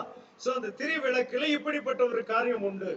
ಆ ದೀಪದಲ್ಲಿ ಈ ರೀತಿಯಾದ ಒಂದು ಕಾರ್ಯವಿದೆ. அப்ப அதை சரியாக நாம் பயன்படுத்தாமல் போனால் ಸರಿಯಾಗಿ ನಾವು ಅದನ್ನು ಉಪಯೋಗಿಸದೆ ಹೋದರೆ ஒரு நாளிலே அந்த விளக்கு அணைந்து போகும். ಒಂದು ದಿನದಲ್ಲಿ ಆ ದೀಪ ಆರಿ ಹೋಗುತ್ತದೆ. ஆனால் நாம் அதை தினமும் நன்றாக பயன்படுத்தி கொண்டே இருப்போமானால் ಆದರೆ ದಿನವೂ ಅದನ್ನು ಚೆನ್ನಾಗಿ ಉಪಯೋಗಿಸುತ್ತಾ ಇದ್ದರೆ ஒவ்வொரு நாளும் அது வீட்டில் உள்ளவர்களுக்கு வெளிச்சத்தை கண்டிப்பாக தரும். ಪ್ರತಿಯೊಂದು ದಿನವೂ ಮನೆಯಲ್ಲಿ ಇರುವವರಿಗೆ ಅದು ಚೆನ್ನಾಗಿ ಬೆಳಕು ಕೊಡುತ್ತದೆ. லூக்கா எழுதின சுவிசேஷம் 11ஆம் அதிகாரம் 35ஆம் வசனத்தை வாசித்து பார்க்கலாம். Luke chapter 11 verse 35. ಲೂಕನ ಪುಸ್ತಕ 11ನೇ ಅಧ್ಯಾಯ 35ನೇ ವಚನ. ನಿನ್ನ ದೇಹವೆಲ್ಲ ಬೆಳಕಾಗಿದ್ದು ಒಂದು ಭಾಗದಲ್ಲಿಯೂ ಕತ್ತಲಿಲ್ಲದಾಗಿದ್ದರೆ ದೀಪವು ಹೊಳೆದು ನಿನಗೆ ಬೆಳಕು ಕೊಡುವ ಕಾಲದಲ್ಲಿ ಹೇಗೋ ಹಾಗೆಯೇ ಅದು ಪೂರ್ಣವಾಗಿ ಬೆಳಕಾಗಿರುವುದು ಅಂದನು. தமிழ்ல அது இப்படி வருது. ஆகையால் உன்னில் உள்ள வெளிச்சம் இருளாகாதபடிக்கு எச்சரிக்கையா இரு. இல்லையா? கன்னடத்துல இல்லையா? முன்னாலே பின்னாலே பாருங்க. இல்லையா? ஆகையால் உன்னில் உள்ள வெளிச்சம் இருளாகாதபடிக்கு எச்சரிக்கையா இரு.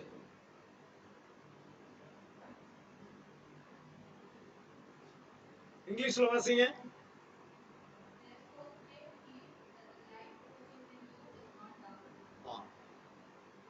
தமிழ்ல இருக்கிற மாதிரியே தான் இங்கிலீஷ்ல இருக்கு. கன்னடத்துல இது இல்ல.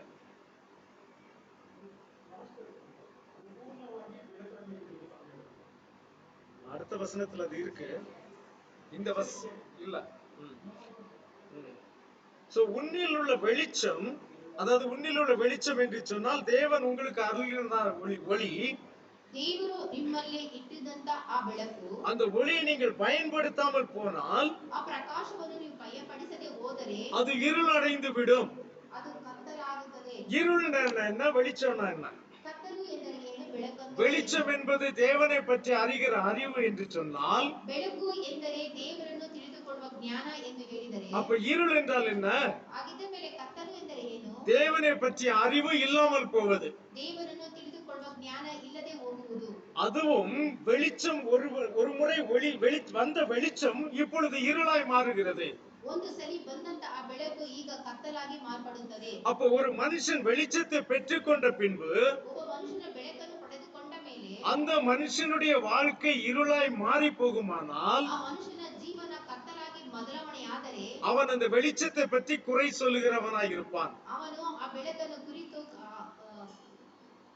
ಕೊರತೆ ಹೇಳುವವನಾಗಿರುತ್ತಾನೆ. வெளிச்சத்தை பெற்றவர்களை குறித்தும் அவன் குறை சொல்லுகிறவனாய் இருப்பான். ಆ ಬೆಳಕನ್ನು ಪಡೆದುಕೊಂಡವರನ್ನು ಅವನು ಕೊರತೆ ಹೇಳುವವನಾಗಿರುತ್ತಾನೆ. ஏனென்றால் அவன் தன்னிடத்தில் வந்த வெளிச்சத்தை அவன் பயன்படுத்தவில்லை. ಏಕೆಂದರೆ ಅವನು ತನ್ನಲ್ಲಿ ಬಂದಂತ ಬೆಳಕನ್ನು ಅವನು ಉಪಯೋಗಿಸಲಿಲ್ಲ. நாம் வெளிச்சத்தை பெற்றுக்கொண்ட ஒவ்வொருவருமே, ನಾವು ಬೆಳಕನ್ನು ಪಡೆದುಕೊಂಡ ನಾವು ಪ್ರತಿಯೊಬ್ಬರು ಕೂಡ, நீங்கள் அதை பயன்படுத்த ನೀವು ಅದನ್ನು ಉಪಯೋಗಿಸುತ್ತಾ இன்னும் நீங்கள் பிரகாசம் ஆகும்படி தேவன் இன்னும் அதிக ஒளியை உங்களுக்குள்ளே தருவார். நீங்கள் பயன்படுத்தாமல் போனால் உங்களில் உள்ள வெளிச்சம் நாளடைவில் இருளாய் மாறிவிடும். நீங்கள் தேவனுக்கு விரோதமாகவும் தேவனுடைய வார்த்தைக்கு விரோதமாகவும் பேச ஆரம்பித்து விடுவீர்கள். ನೀವು ದೇವರಿಗೂ ವಿರುದ್ಧವಾಗಿಯೂ ದೇವರ ವಾಕ್ಯಕ್ಕೆ ವಿರುದ್ಧವಾಗಿಯೂ ಮಾತನಾಡಲು ಪ್ರಾರಂಭಿಸುತ್ತೀರಿ. உங்களுடைய கிரியைகளும் இருளுக்குள்ள கிரியைகளாய் மாறிவிடும். ನಿಮ್ಮ ಕ್ರಿಯೆಗಳು ಕತ್ತಲೆಯ ಕ್ರಿಯೆಗಳಾಗಿ ಬದಲಾವಣೆಯಾಗುತ್ತದೆ. ஆக இதை குறித்து நாம் எச்சரிக்கையாக இருக்க வேண்டும். ಆದ್ದರಿಂದ ಇದರ ಬಗ್ಗೆ ನಾವು ತುಂಬಾ ಎಚ್ಚರಿಕೆಯಿಂದ ಇರಬೇಕು. ஏசாயா தீர்க்கதரிசியிடத்திலே எழும்பி பிரகாசி உன் ஒளி வந்தது என்று சொன்னாரே, ಯೆಶಾಯ ಪ್ರವಾದಿಯ ಹತ್ತಿರ ಆದರೆ ಹೇಳು ಪ್ರಕಾಶಿಸು ನಿನಗೆ ಬೆಳಕು ಬಂತು ಎಂದು ಹೇಳಿದನಲ್ಲ, அங்கே அவர் என்ன சொல்லுகிறார் என்று பாருங்க. ಆತನು ಏನು ಹೇಳುತ್ತಾನೆ ಎಂಬುದಾಗಿ ನೋಡಿರಿ. உன் வெளிச்சத்தினிடத்திற்கு ஜாதிகளும், 3ஆம் வசனம், உதிக்கிற உன் ஒளியினிடத்திற்கு ராஜாக்களும் நடந்து வருவார்கள். ಜನಾಂಗಗಳು ನಿನ್ನ ಬೆಳಕಿಗೂ ನೆರೆಯುವರು, ಅರಸರು ನಿನ್ನಲ್ಲಿನ ಉದಯ ಪ್ರಕಾಶಕ್ಕೆ ಬರುವರು. அல்லேலூயா. உன் வெளிச்சத்தினிடத்திற்கு ஜாதிகள் வருவார்கள். ನಿನ್ನ ಬೆಳಕಿಗೆ ಜನಾಂಗಗಳು ಸೇರುವರು. ஜாதிகள் என்பது யார்? ಜನಾಂಗಗಳು ಎಂದರೆ ಯಾರು? யார் தேவனுடைய ஜனம் அல்லையோ அவர்கள் ஜாதிகள். ಯಾರು ದೇವರ ಜನರಲ್ಲವೋ ಅವರು ಜನಾಂಗಗಳು. அப்ப உங்களிடத்திலிருந்து வருகிற வெளிச்சத்தினாலே ನಿಮ್ಮಲ್ಲಿ ಬರುವಂತ ಆ ಬೆಳಕಿನಿಂದ இந்த ஜாதிகள் எல்லாம் தேவனுடைய ஜனங்களாக மாறிவிடுவார்கள். ಜನಾಂಗಗಳೆಲ್ಲವೂ ದೇವರ ಜನರಾಗಿ ಬದಲಾವಣೆಯಾಗುತ್ತಾರೆ. உதிக்கிற உங்கள் ஒளியினிடத்திற்கு ராஜாக்களும் நடந்து வருவார்கள். ಉದಯಿಸುವ ನಿನ್ನ ಪ್ರಕಾಶಕ್ಕೆ ರಾಜರು ಬರುವರು. ஆனால் இந்த வெளிச்சத்தை மூடி வைத்திருந்தால் இதெல்லாம் நடக்குமா?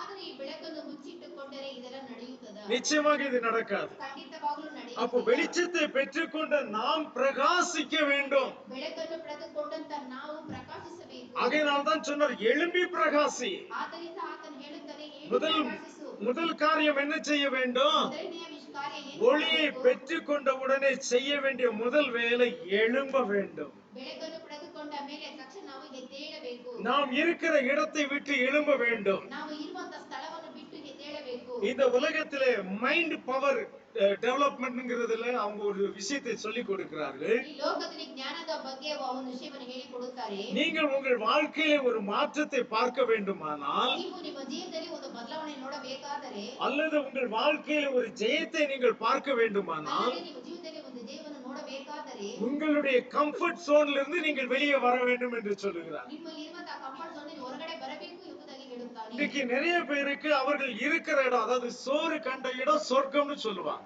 ಕೆಲವರಿಗೆ ಅನ್ನ ಸಿಕ್ಕುವ ಸ್ಥಳವೇ ಸ್ವರ್ಗ ಎಂಬುದಾಗಿ ಹೇಳುತ್ತಾರೆ. ஆமா, இதை விட்டு போனா அடுத்து நான் என்ன செய்வேன் அப்படிங்கிற மாதிரி அவங்க ஒரு முயற்சியும் எடுக்க மாட்டார்கள் தங்கள் வாழ்க்கையில. ಹೋದರೆ ಮುಂದೆ ನಾನು ಏನು ಎಂಬುದಾಗಿ ಅಂದುಕೊಂಡು ಅವರು ಮುಂದಿನ ಪ್ರಯತ್ನ ಮಾಡುವುದೇ ಇಲ್ಲ. தாங்கள் செய்து கொண்டிருக்கிற வேலையை தொடர்ந்து 10 வருஷம் 20 வருஷம் 30 வருஷம் செய்து கொண்டே இருப்பார்கள். ಅವರು ಮಾಡುವಂತ ಕೆಲಸವನ್ನು 10 20 30 ವರ್ಷದಿಂದ ಅದನ್ನೇ அது ಮಾಡುತ್ತಿರುತ್ತಾರೆ. அவர்களுக்கு ஒரு கம்ஃபர்ட் ஜோன்.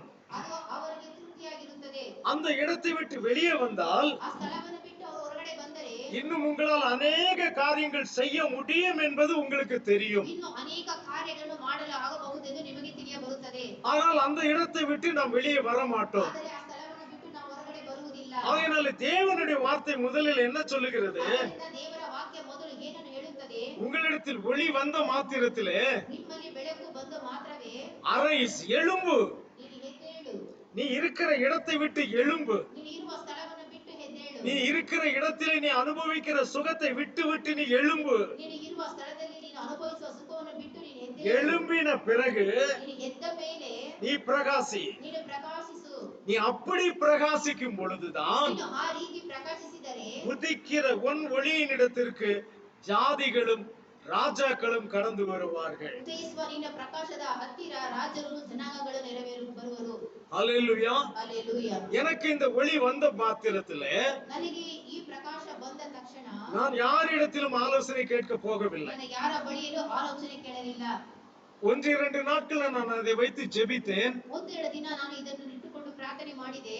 தேவன் எனக்கு பலத்தை கொடுத்தார். ದೇವರು ನನಗೆ ಬಲವನ್ನು ಕೊಟ್ಟನು. நான் போய் ஜனங்களுக்கு இதை அறிவித்தேன். ನಾನು ಹೋಗಿ ಜನರಿಗೆ ಇದನ್ನು ಬೋಧಿಸಿದೆ. நான் இதை அறிவிக்கிற நேரத்திலே கிட்டத்தட்ட 40 பேர் எங்கள் கூட்டத்தில் இருந்தார்கள். ನಾನು ಇದನ್ನು ಹೇಳುವಾಗ ನನ್ನ ಗುಂಪಿನಲ್ಲಿ ಹೆಚ್ಚು ಕಮ್ಮಿ 40 ಜನ ಇದ್ದರು. நான் இந்த சத்தியத்தை அறிவித்து முடித்த மாத்திரத்தில் எல்லாரும் என்னை விட்டு போய்விட்டார். ನಾನು ಈ ಸತ್ಯವನ್ನು ಅವರಿಗೆ ಹೇಳಿದ ತಕ್ಷಣ ನನ್ನ ಬಿಟ್ಟು ಎಲ್ಲರೂ ಹೊರಟು ಹೋದರು. மனதிற்குள்ள திடமான ஒரு தீர்மானத்தை நான் எடுத்தேன். ಮನಸ್ಸಲ್ಲಿ ದೃಢವಾದ ಒಂದು ತೀರ್ಮಾನವನ್ನು ತೆಗೆದುಕೊಂಡೆ. யார் என்னோடு வந்தாலும் சரி வராவிட்டாலும் சரி, ಯಾರು ನನ್ನೊಂದಿಗೆ ಬಂದರೂ ಸರಿಯೇ ಬರದೆ ಹೋದರೂ ಸರಿಯೇ, இந்த ஒளிக்கு நான் சாட்சியாக நிற்பேன். ನಾನು ಈ ಬೆಳಕಿಗೆ ಸಾಕ್ಷಿಯಾಗಿ ನಿಲ್ಲುತ್ತೇನೆ என்று அந்த இடத்திலே நான் தீர்மானம் எடுத்தேன். ಎಂಬುದಾಗಿ ಆ ಸ್ಥಳದಲ್ಲಿ ನಾನು ತೀರ್ಮಾನ ತೆಗೆದುಕೊಂಡೆ. எடுத்து விட்டு சரி பாதி எல்லாத்தையும் இந்த பிரேயர் மீட்டிங் முடிந்து எல்லாத்தையும் ஒதுக்கி வைத்து விட்டு மிகவும் ஒரு மனதிலே ஒரு சோர்வு வந்தவனா எப்படி நான் வெளியே கடந்து போகிறேன். ನಾನು ಪ್ರಾರ್ಥನೆ ಎಲ್ಲ ಮುಗಿದು ಮೆಸೇಜ್ ಎಲ್ಲ ಮುಗಿದಾದ ಮೇಲೆ ನಾನು ಚಾಪೆನ ಸುತ್ತಿ ಇಟ್ಟುಕೊಂಡು ನಾನು ಹೊರಗಡೆ ತುಂಬಾ ದುಃಖ ವೇದನೆಯಿಂದ ಹೊರಗಡೆ ಹೋದೆ. அந்த 40 பேரில் அநேகர் போய்விட்டார்கள். 40 ಜನರಲ್ಲಿ ಅನೇಕರು ಹೊರಟು ಹೋಗಿದ್ದರು. ஒரு 6 பேர் மட்டும் ஒரு இடத்திலே ஒரு பேரிச்சை மரத்துக்கு கீழே நின்று கொண்டிருக்கிறார். ಒಂದು 6 ಜನ ಮಾತ್ರ ಒಂದು ಮರದ ಕೆಳಗೆ ನಿಂತುಕೊಂಡಿದ್ದರು. யாரெல்லாம் பிரதர்? ஒன்னு பிரதர் சகாயராஜ், இன்னொன்னு பிரதர் வர்கீஸ், மார்டின் சாமி, பிலிப் பிரதர், மெத்தடிஸ்ட், இன்னொன்னு யாரு? மெத்தடிஸ்ட் உங்க, இன்னும் ஒரே ஒருத்தர் யாருன்னு தெரியல. முத்து முத்து முத்து முத்துராமன் அவங்க சொல்றாங்க. இந்த 6 பேர் மட்டும் அங்கே நிற்கிறார்கள். ಈ 6 ಜನ ಮಾತ್ರ ಅಲ್ಲಿ ನಿಂತಿದ್ದರು. நான் பக்கத்துல கடந்து போறேன். ನಾನು ಪಕ್ಕದಲ್ಲಿ ಹೋಗುತ್ತಿದ್ದೇನೆ. அதுல ஒரு சிலருடைய கண்கள்ல கண்ணீர் உண்டு. ಅದರಲ್ಲಿ ಕೆಲವರ ಕಣ್ಣಿನಲ್ಲಿ ನೀರು ಬರುತ್ತಿತ್ತು. இப்ப எனக்கு நான் போகணுமா வேண்டாமா? ಈಗ ನಾನು ಅವರ ಬಳಿಯಲ್ಲಿ ಹೋಗಬೇಕಾ ಬೇಡವಾ? கொஞ்சம் தூரம் இருக்குது. அந்த ரோட் அளவுக்கு அந்த காம்பவுண்ட் வரைக்கும் டிஸ்டன்ஸ் இருக்குது. நான் அவங்களை பார்க்கிறதுக்கும் அவங்க நிக்கிற இடத்துக்கும். ನಾನು ನೋಡುವ ದೂರದಲ್ಲಿ ಅವರು ನಿಂತುಕೊಂಡಿದ್ದರು. இப்ப நான் போகணுமா வேண்டாமான்னு எனக்கு நடையில இருந்த ஸ்பீடு குறைஞ்சிச்சு. ನಾನು ಹೋಗಬೇಕಾ ಅವರ ಬಳಿಯಲ್ಲಿ ಬೇಡವಾ ಎಂದು ನನ್ನ வேக ಕಡಿಮೆ ಮಾಡಿ நான் போனா இப்ப இவங்க எல்லாம் என்கிட்ட சண்டை போடுவாங்களா இல்ல என்ன செய்ய போறாங்கன்னு எனக்கு தெரியாது. ನಾನು ಹೋದರೆ ಅವರು ನನ್ನ ಮೇಲೆ ಜಗಳ ಮಾಡುತ್ತಾರಾ ಏನು ಎಂಬುದು ನನಗೆ ಗೊತ್ತಾಗಲಿಲ್ಲ. இதுக்கு முன்னால என்ன நடந்துச்சுன்னு சொன்னா, ಇದಕ್ಕೆ ಮುಂಚಿತವಾಗಿ ಏನು ನಡೆಯುತ್ತಿದೆ? இவர்கள் எல்லாம் திரித்துவத்தில் இருந்தாங்க. ಇವರು ಎಲ್ಲರೂ ತ್ರಿಯೇಕದಲ್ಲಿ ಇದ್ದರು. அந்த திரித்துவத்தில் இருந்து இவங்களை இயேசு நாமம் என்கிற சத்தியத்திற்குள்ளாக நான் இவர்களை கொண்டு வந்தேன். ಆ ತ್ರಿಯೇಕದಿಂದ ನಾನು ಯೇಸು ನಾಮದೆಂಬ ಸತ್ಯಕ್ಕೆ ನಾನು ಕರೆದುಕೊಂಡು ಬಂದೆ. அதுல கூடின கூட்டம் தான் இந்த 40 பேர். ಅದರಲ್ಲಿ ಸೇರಿದವರೇ ಈ 40 ಜನ. இப்போ நான் வேறொரு சத்தியத்தை அவர்களிடத்துல கொண்டு போவேன். ಈಗ ನಾನು ಬೇರೆ ಒಂದು ಸತ್ಯವನ್ನು ಅವರ ಬಳಿ ತೆಗೆದುಕೊಂಡು ಹೋಗುತ್ತೇನೆ. இப்போ நான் அப்படியே பக்கத்துல போறேன். ಈಗ ನಾನು ಅವರ ಸಮೀಪಕ್ಕೆ ಹೋಗುತ್ತಿದ್ದೇನೆ. என்ன வேணா நடக்கட்டும் பரவாயில்ல அப்படின்னு சொல்லிட்டு நான் பக்கத்துல போறேன். ಏನಾದರೂ ನಡೆಯಲಿ ಎಂಬುದಾಗಿ ನಾನು ಅವರ ಪಕ್ಕದಲ್ಲಿ ಹೋಗುತ್ತೇನೆ. பக்கத்துல போன பிறகுதான் தெரியுது சிலருடைய கண்கள்ல கண்ணீர் இருக்கிறத நான் பார்க்கிறேன். ನಾನು ಪಕ್ಕದಲ್ಲಿ ಹೋದ ಮೇಲೆ ನನಗೆ ತಿಳಿಯುತ್ತದೆ ಕೆಲವರ ಕಣ್ಣಲ್ಲಿ ನೀರು ತುಂಬಿದೆ ಎಂಬುದಾಗಿ. இப்போ நான் அங்க போய் நிக்கிறேன். வர்கீஸ் பிரதர் சொல்றாரு, இப்படி பண்ணிட்டீங்களா பிரதர்? ನಾನು ಅಲ್ಲಿ ಹೋಗಿ ನಿಂತುಕೊಂಡ ತಕ್ಷಣ ವರ್ಗೀಸ್ ಸಹೋದರ ಹೇಳಿದ್ರು, ಏನು ಬ್ರದರ್ ಈ ರೀತಿ ಮಾಡಿದಿರಲ್ಲ.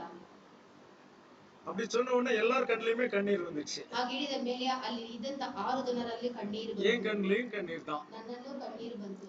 எனக்கு இப்ப என்ன பதில் சொல்லணும்னு தெரியல. ನನಗೆ ಈಗ ಯಾವ ರೀತಿ ಉತ್ತರ ಕೊಡಬೇಕು ಎಂದು ಗೊತ್ತಾಗಲಿಲ್ಲ. ஒரே ஒரு வார்த்தை சொன்னேன். ಒಂದೇ ಒಂದು ವಾಕ್ಯ ಮಾತ್ರ ಹೇಳಿದೆ. நான் தேவன் எனக்கு என்ன வெளிப்படுத்தினாரோ அதைத்தான் நான் உங்களுக்கு சொன்னேன் பிரதர்னு சொன்னேன். ದೇವರು ನನಗೆ ಯಾವುದನ್ನು ಪ್ರಕಟಿಸಿದನೋ ಅದನ್ನು ಮಾತ್ರ ನಾನು ನಿಮಗೆ ಹೇಳಿದ್ದೇನೆ ಎಂಬುದಾಗಿ ಹೇಳಿದೆ. உடனே அதுல யாரோ ஒரு பிரதர் சொன்னாரு, எங்களுக்கு ஒண்ணும் புரியல பிரதர். ಅದರಲ್ಲಿ ಒಬ್ಬ ಸಹೋದರ ಹೇಳಿದರು, ನನಗೆ ಏನು ಅರ್ಥವಾಗಲಿಲ್ಲ. ஆனா இந்த 2 வருஷம் உங்க கூட நாங்க பழகுனதுல ಈ 2 ವರ್ಷ ನಾವು ನಿಮ್ಮೊಂದಿಗೆ ಇದ್ದಿದ್ದರಿಂದ உங்களிடத்துல நாங்க ஒரு குற்றத்தையும் பார்க்கல. ನಿಮ್ಮಲ್ಲಿ ಯಾವ ಕಳಂಕವನ್ನು ನಾವು ನೋಡಲಿಲ್ಲ. நீங்க என்ன சொல்றீங்களோ அதைத்தான் செய்றீங்க, எதை செய்றீங்களோ அதைத்தான் சொல்றீங்க. ನೀವು ಯಾವುದನ್ನು ಮಾಡುತ್ತೀರೋ ಅದನ್ನೇ ಹೇಳುತ್ತೀರಿ, ಯಾವುದನ್ನು ಹೇಳುತ್ತೀರೋ ನೀವು ಅದನ್ನೇ ಮಾಡುತ್ತೀರಿ. ஆகையினால நாங்க ஒண்ணு செய்றோம். ಆದ್ದರಿಂದ ನಾವು ಒಂದು ಮಾಡುತ್ತೇವೆ. எப்படி வேணாலும் நடக்கட்டும், ಏನು ಬೇಕಾದರೂ ನಡೆಯಲಿ, நாங்க கண்ணை மூடிட்டு உங்க பின்னால வர்றோம் அப்படி. ನಾವು ಕಣ್ಣು ಮುಚ್ಚಿಕೊಂಡು ನೀವು ಹಿಂದೆ ಬರುತ್ತೇವೆ. அப்படி வந்தவங்க தான் இவங்க எல்லாம். ಆ ರೀತಿ ಬಂದವರೇ ಇವರೆಲ್ಲರೂ. அந்த நாள்ல இவங்க 6 பேரை வச்சுதான் அந்த ஊழியம் கட்டப்பட்டது.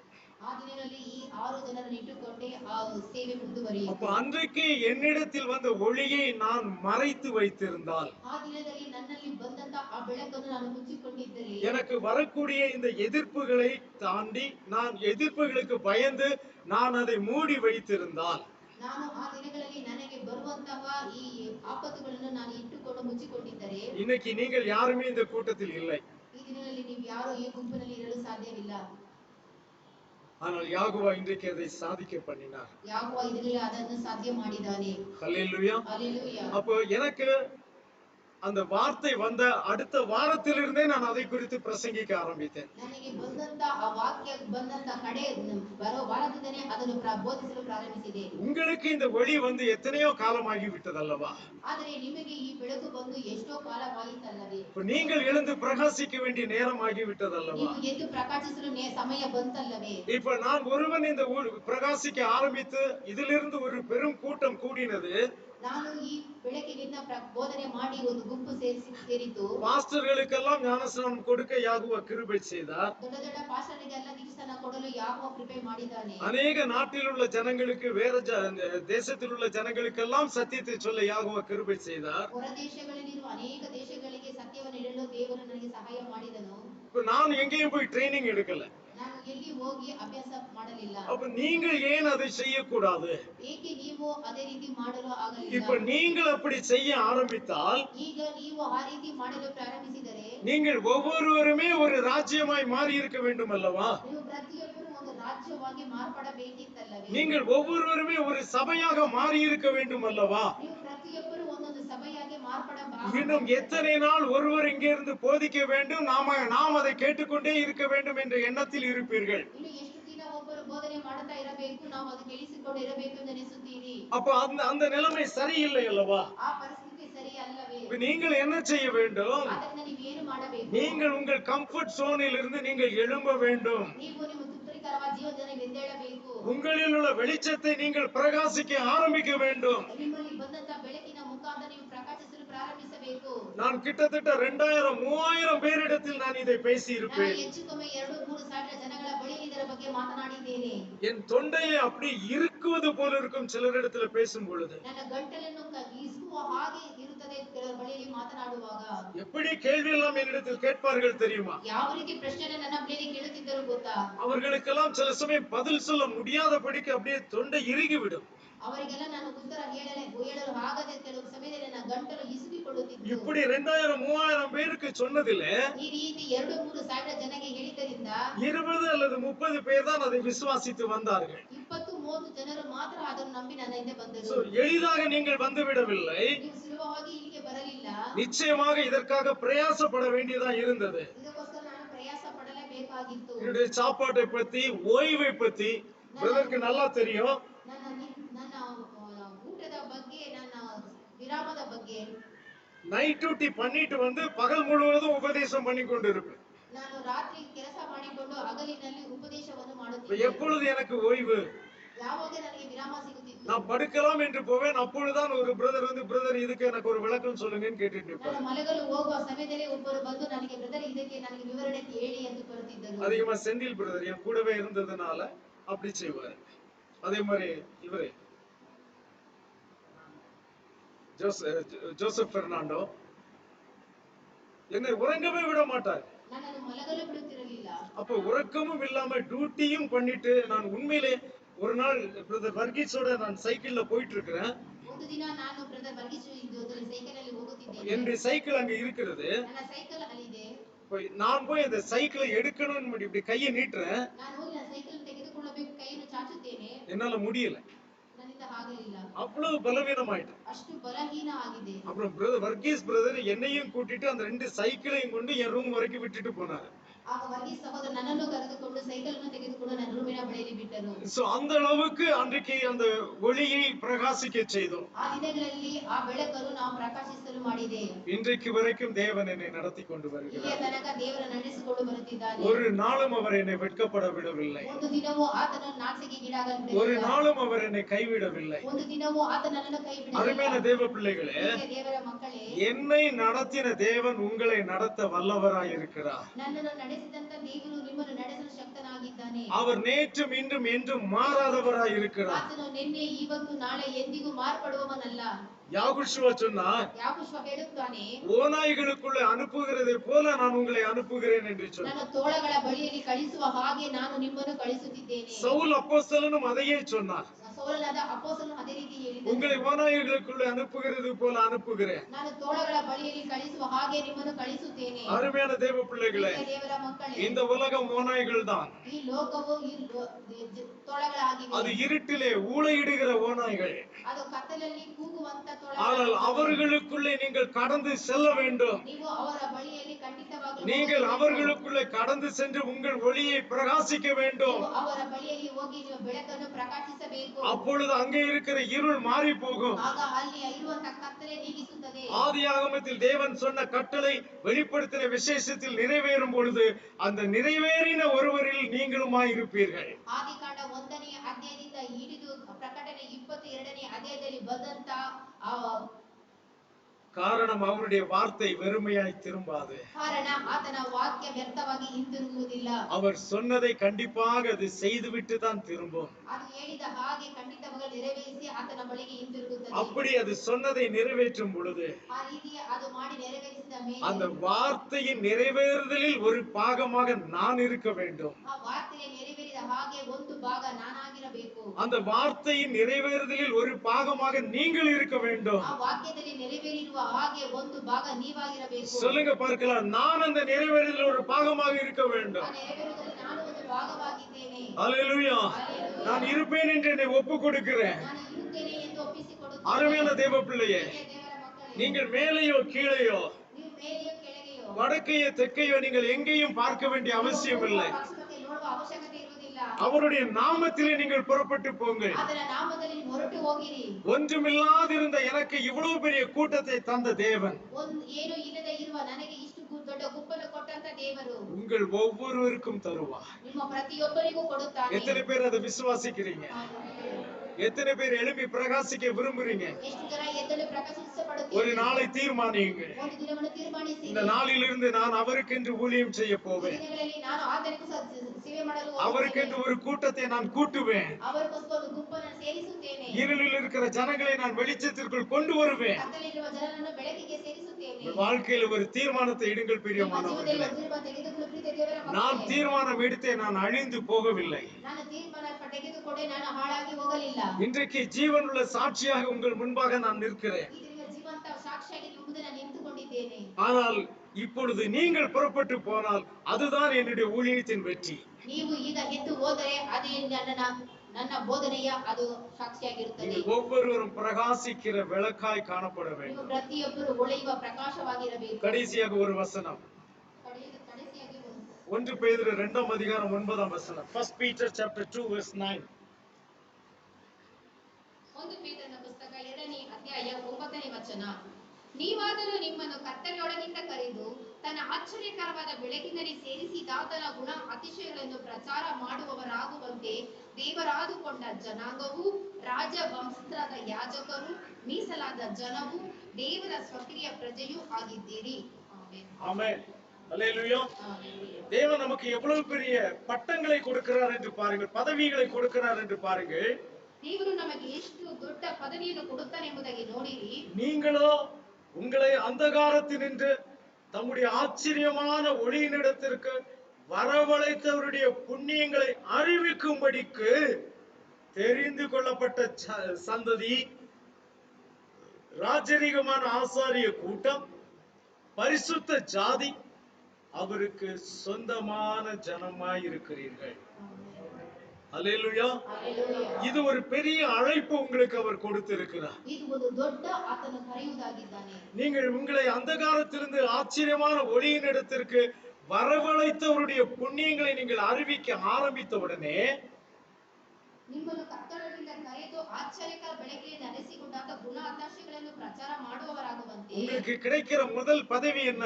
ನಿಮಗೆ ಸಿಗುವಂತ ಮೊದಲನೆಯ ಪದವಿ ಏನು? தெரிந்து கொள்ளப்பட்ட சந்ததி. ನೀವು ಆ ದೇವರಿಂದ ಆರಿಸಿಕೊಂಡಂತ ಜನಾಂಗವು. ஆமென். இப்போ தெரிந்து கொள்ளப்பட்ட சந்ததியாய் மாறிவிட்டீர்கள். ನೀವು ದೇವರಾದಗೊಂಡ ಜನಾಂಗವಾಗಿ ಬದಲಾವಣೆಯಾಗಿದ್ದೀರಿ. இன்னும் தொடர்ந்து நீங்கள் அறிவிக்கும் பொழுது ನೀವು ಇನ್ನು ಮುಂದುವರಿಸುವಾಗ ராஜரீக ஆசாரிய கூட்டம், ನೀವು ರಾಜ ವಂಶಸ್ಥರಾದ ಯಾಜಕರು. அல்லேலூயா. சந்ததி இப்பொழுது என்னவாக மாறிவிட்டது? ಈ ಜನಾಂಗ ಇವಾಗ ಏನಾಗಿ ಬದಲಾವಣೆಯಾಗಿದೆ? கூட்டமாய் மாறிவிட்டது. ಒಂದು ಗುಂಪಾಗಿ ಮಾರ್ಪಟ್ಟಿದೆ. அப்ப தெரிந்து கொள்ளப்பட்ட சந்ததி என்றால் உங்கள் குடும்பத்திற்குள்ளே நீங்கள் அறிவிக்க கூடியதான வசனம். ನೀವು ಆರಿಸಿಕೊಂಡಂತ ಜನಾಂಗ ಅಂದರೆ ನೀವು ನಿಮ್ಮ ಕುಟುಂಬದಲ್ಲಿ ಹೇಳುವಂತ ಆ ವಾಕ್ಯ. இப்ப ராஜரீக ஆசாரிய கூட்டம் என்று சொல்லும் பொழுது ರಾಜವಂಶದ ಯಾಜಕರ ಗುಂಪು ಎಂದು ಹೇಳುವಾಗ இப்பொழுது அக்கம் பக்கத்தில் உள்ளவர்கள் எல்லாரும் உங்களோடு கூட சேர்ந்து விட்டார்கள், கூட்டமாய் மாறிவிட்டீர்கள். ಅಕ್ಕಪಕ್ಕ ಮನೆಯವರು ಎಲ್ಲರೂ ಸೇರಿ ಒಂದು ಗುಂಪಾಗಿ ಮಾರ್ಪಟ್ಟಿದ್ದೀರಿ. இப்பொழுது தேவன் உங்களுக்கு ஒரு பெயரை கொடுக்கிறார். ಈಗ ದೇವರು ನಿಮಗೆ ಒಂದು ಹೆಸರನ್ನು ಕೊಡುತ್ತಾರೆ. நீ பரிசுத்த ஜாதி. ನೀವು ಪರಿಶುದ್ಧ ಜಾತಿಯ ಜನ. பரிசுத்த ஜாதினா என்ன அர்த்தம்? ಪರಿಶುದ್ಧ ಜನ ಎಂದರೆ ಏನು ಅರ್ಥ? பரிசுத்த ஜாதி என்றால் என்ன அர்த்தம்? ಪರಿಶುದ್ಧ ಜನ ಅಂದ್ರೆ ಏನು ಅರ್ಥ? பிரித்தெடுக்கப்பட்ட கூட்டம். ಪ್ರತ್ಯೇಕಿಸಿದಂತ ಗುಂಪು. இந்த உலகத்திலிருந்து முற்றிலுமாக பிரித்தெடுக்கப்பட்டதான ஒரு கூட்டம். ಈ ಲೋಕದಿಂದ ಪ್ರತ್ಯೇಕಪಡಿಸಿದಂತ ಒಂದು ಗುಂಪು. அவருக்கு சொந்த ஜனமாயும் இருக்கிறீர்கள். ದೇವರ ಸ್ವಕೀಯ ಪ್ರಜೆಯೂ ಆಗಿದ್ದೀರಿ. ஆமென். ஆமென். அல்லேலூயா. அல்லேலூயா. நாம் அவரை அறிவிக்க அறிவிக்க அறிவிக்க நம்முடைய வாழ்க்கையிலே பதவிகள் கூடிக்கொண்டே வரும். ನಾವು ಆತನ ಬಗ್ಗೆ ಪ್ರಚಾರ ಮಾಡುತ್ತಾ ಹೋದರೆ ನಮ್ಮ ಜೀವನದಲ್ಲಿ ಅನೇಕ ಪದವಿಗಳು ನಮಗೆ ஆகையால் நீங்கள் செய்ய வேண்டிய ஒரே காரியம், ಆದ್ದರಿಂದ ನೀವು ಮಾಡಬೇಕಾದದ್ದು ಒಂದೇ ಒಂದು ಕಾರ್ಯ, எழும்பு. ಏಳು.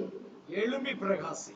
ಏಳು ಪ್ರಕಾಶಿಸು. படுத்துக்கொண்டே நீங்கள் பிரகாசிக்க முடியாது. ನೀವು ಮಲಗಿಕೊಂಡು ಪ್ರಕಾಶಿಸಲು ಸಾಧ್ಯವಿಲ್ಲ. நீங்கள் ஒரே இடத்தில் நின்று கொண்டு பிரகாசிக்க முடியாது. ನೀವು ಒಂದೇ ಸ್ಥಳ ನಿಂತುಕೊಂಡು ಪ್ರಕಾಶಿಸಲು நீங்கள் ಸಾಧ್ಯವಿಲ್ಲ. எழும்பி பிரகாசிக்க வேண்டும். ನೀವು ಏಳು ಪ್ರಕಾಶಿಸಬೇಕು. ஆமரமேன தேவ ಹೌದು பிள்ளையே, ಪ್ರೀತಿಯ ದೇವರ ಮಕ್ಕಳೇ, இன்றைக்கு தேவன் உங்களோடு கூட பேசி ಈ இருப்பாரானால் ದಿನ ದೇವರು ನಿಮ್ಮೊಂದಿಗೆ ಮಾತನಾಡಿರುವುದಾದರೆ நீங்கள் இந்த உலகத்தில் உள்ள யாரையும் பார்க்க வேண்டாம். ಈ ಲೋಕದಲ್ಲಿರುವ ಯಾರನ್ನು ನೀವು ನೋಡಬೇಡಿರಿ. உங்கள் பக்கத்தில் உள்ள சகோதரன் சகோதரியை கூட நீங்கள் பார்க்க ನಿನ್ನ வேண்டாம். ಪಕ್ಕದಲ್ಲಿರುವ ಸಹೋದರ ಸಹೋದರಿಯನ್ನು ನೋಡಬೇಡಿರಿ. இது உங்கள் ஒவ்வொருவருக்குமான வார்த்தை.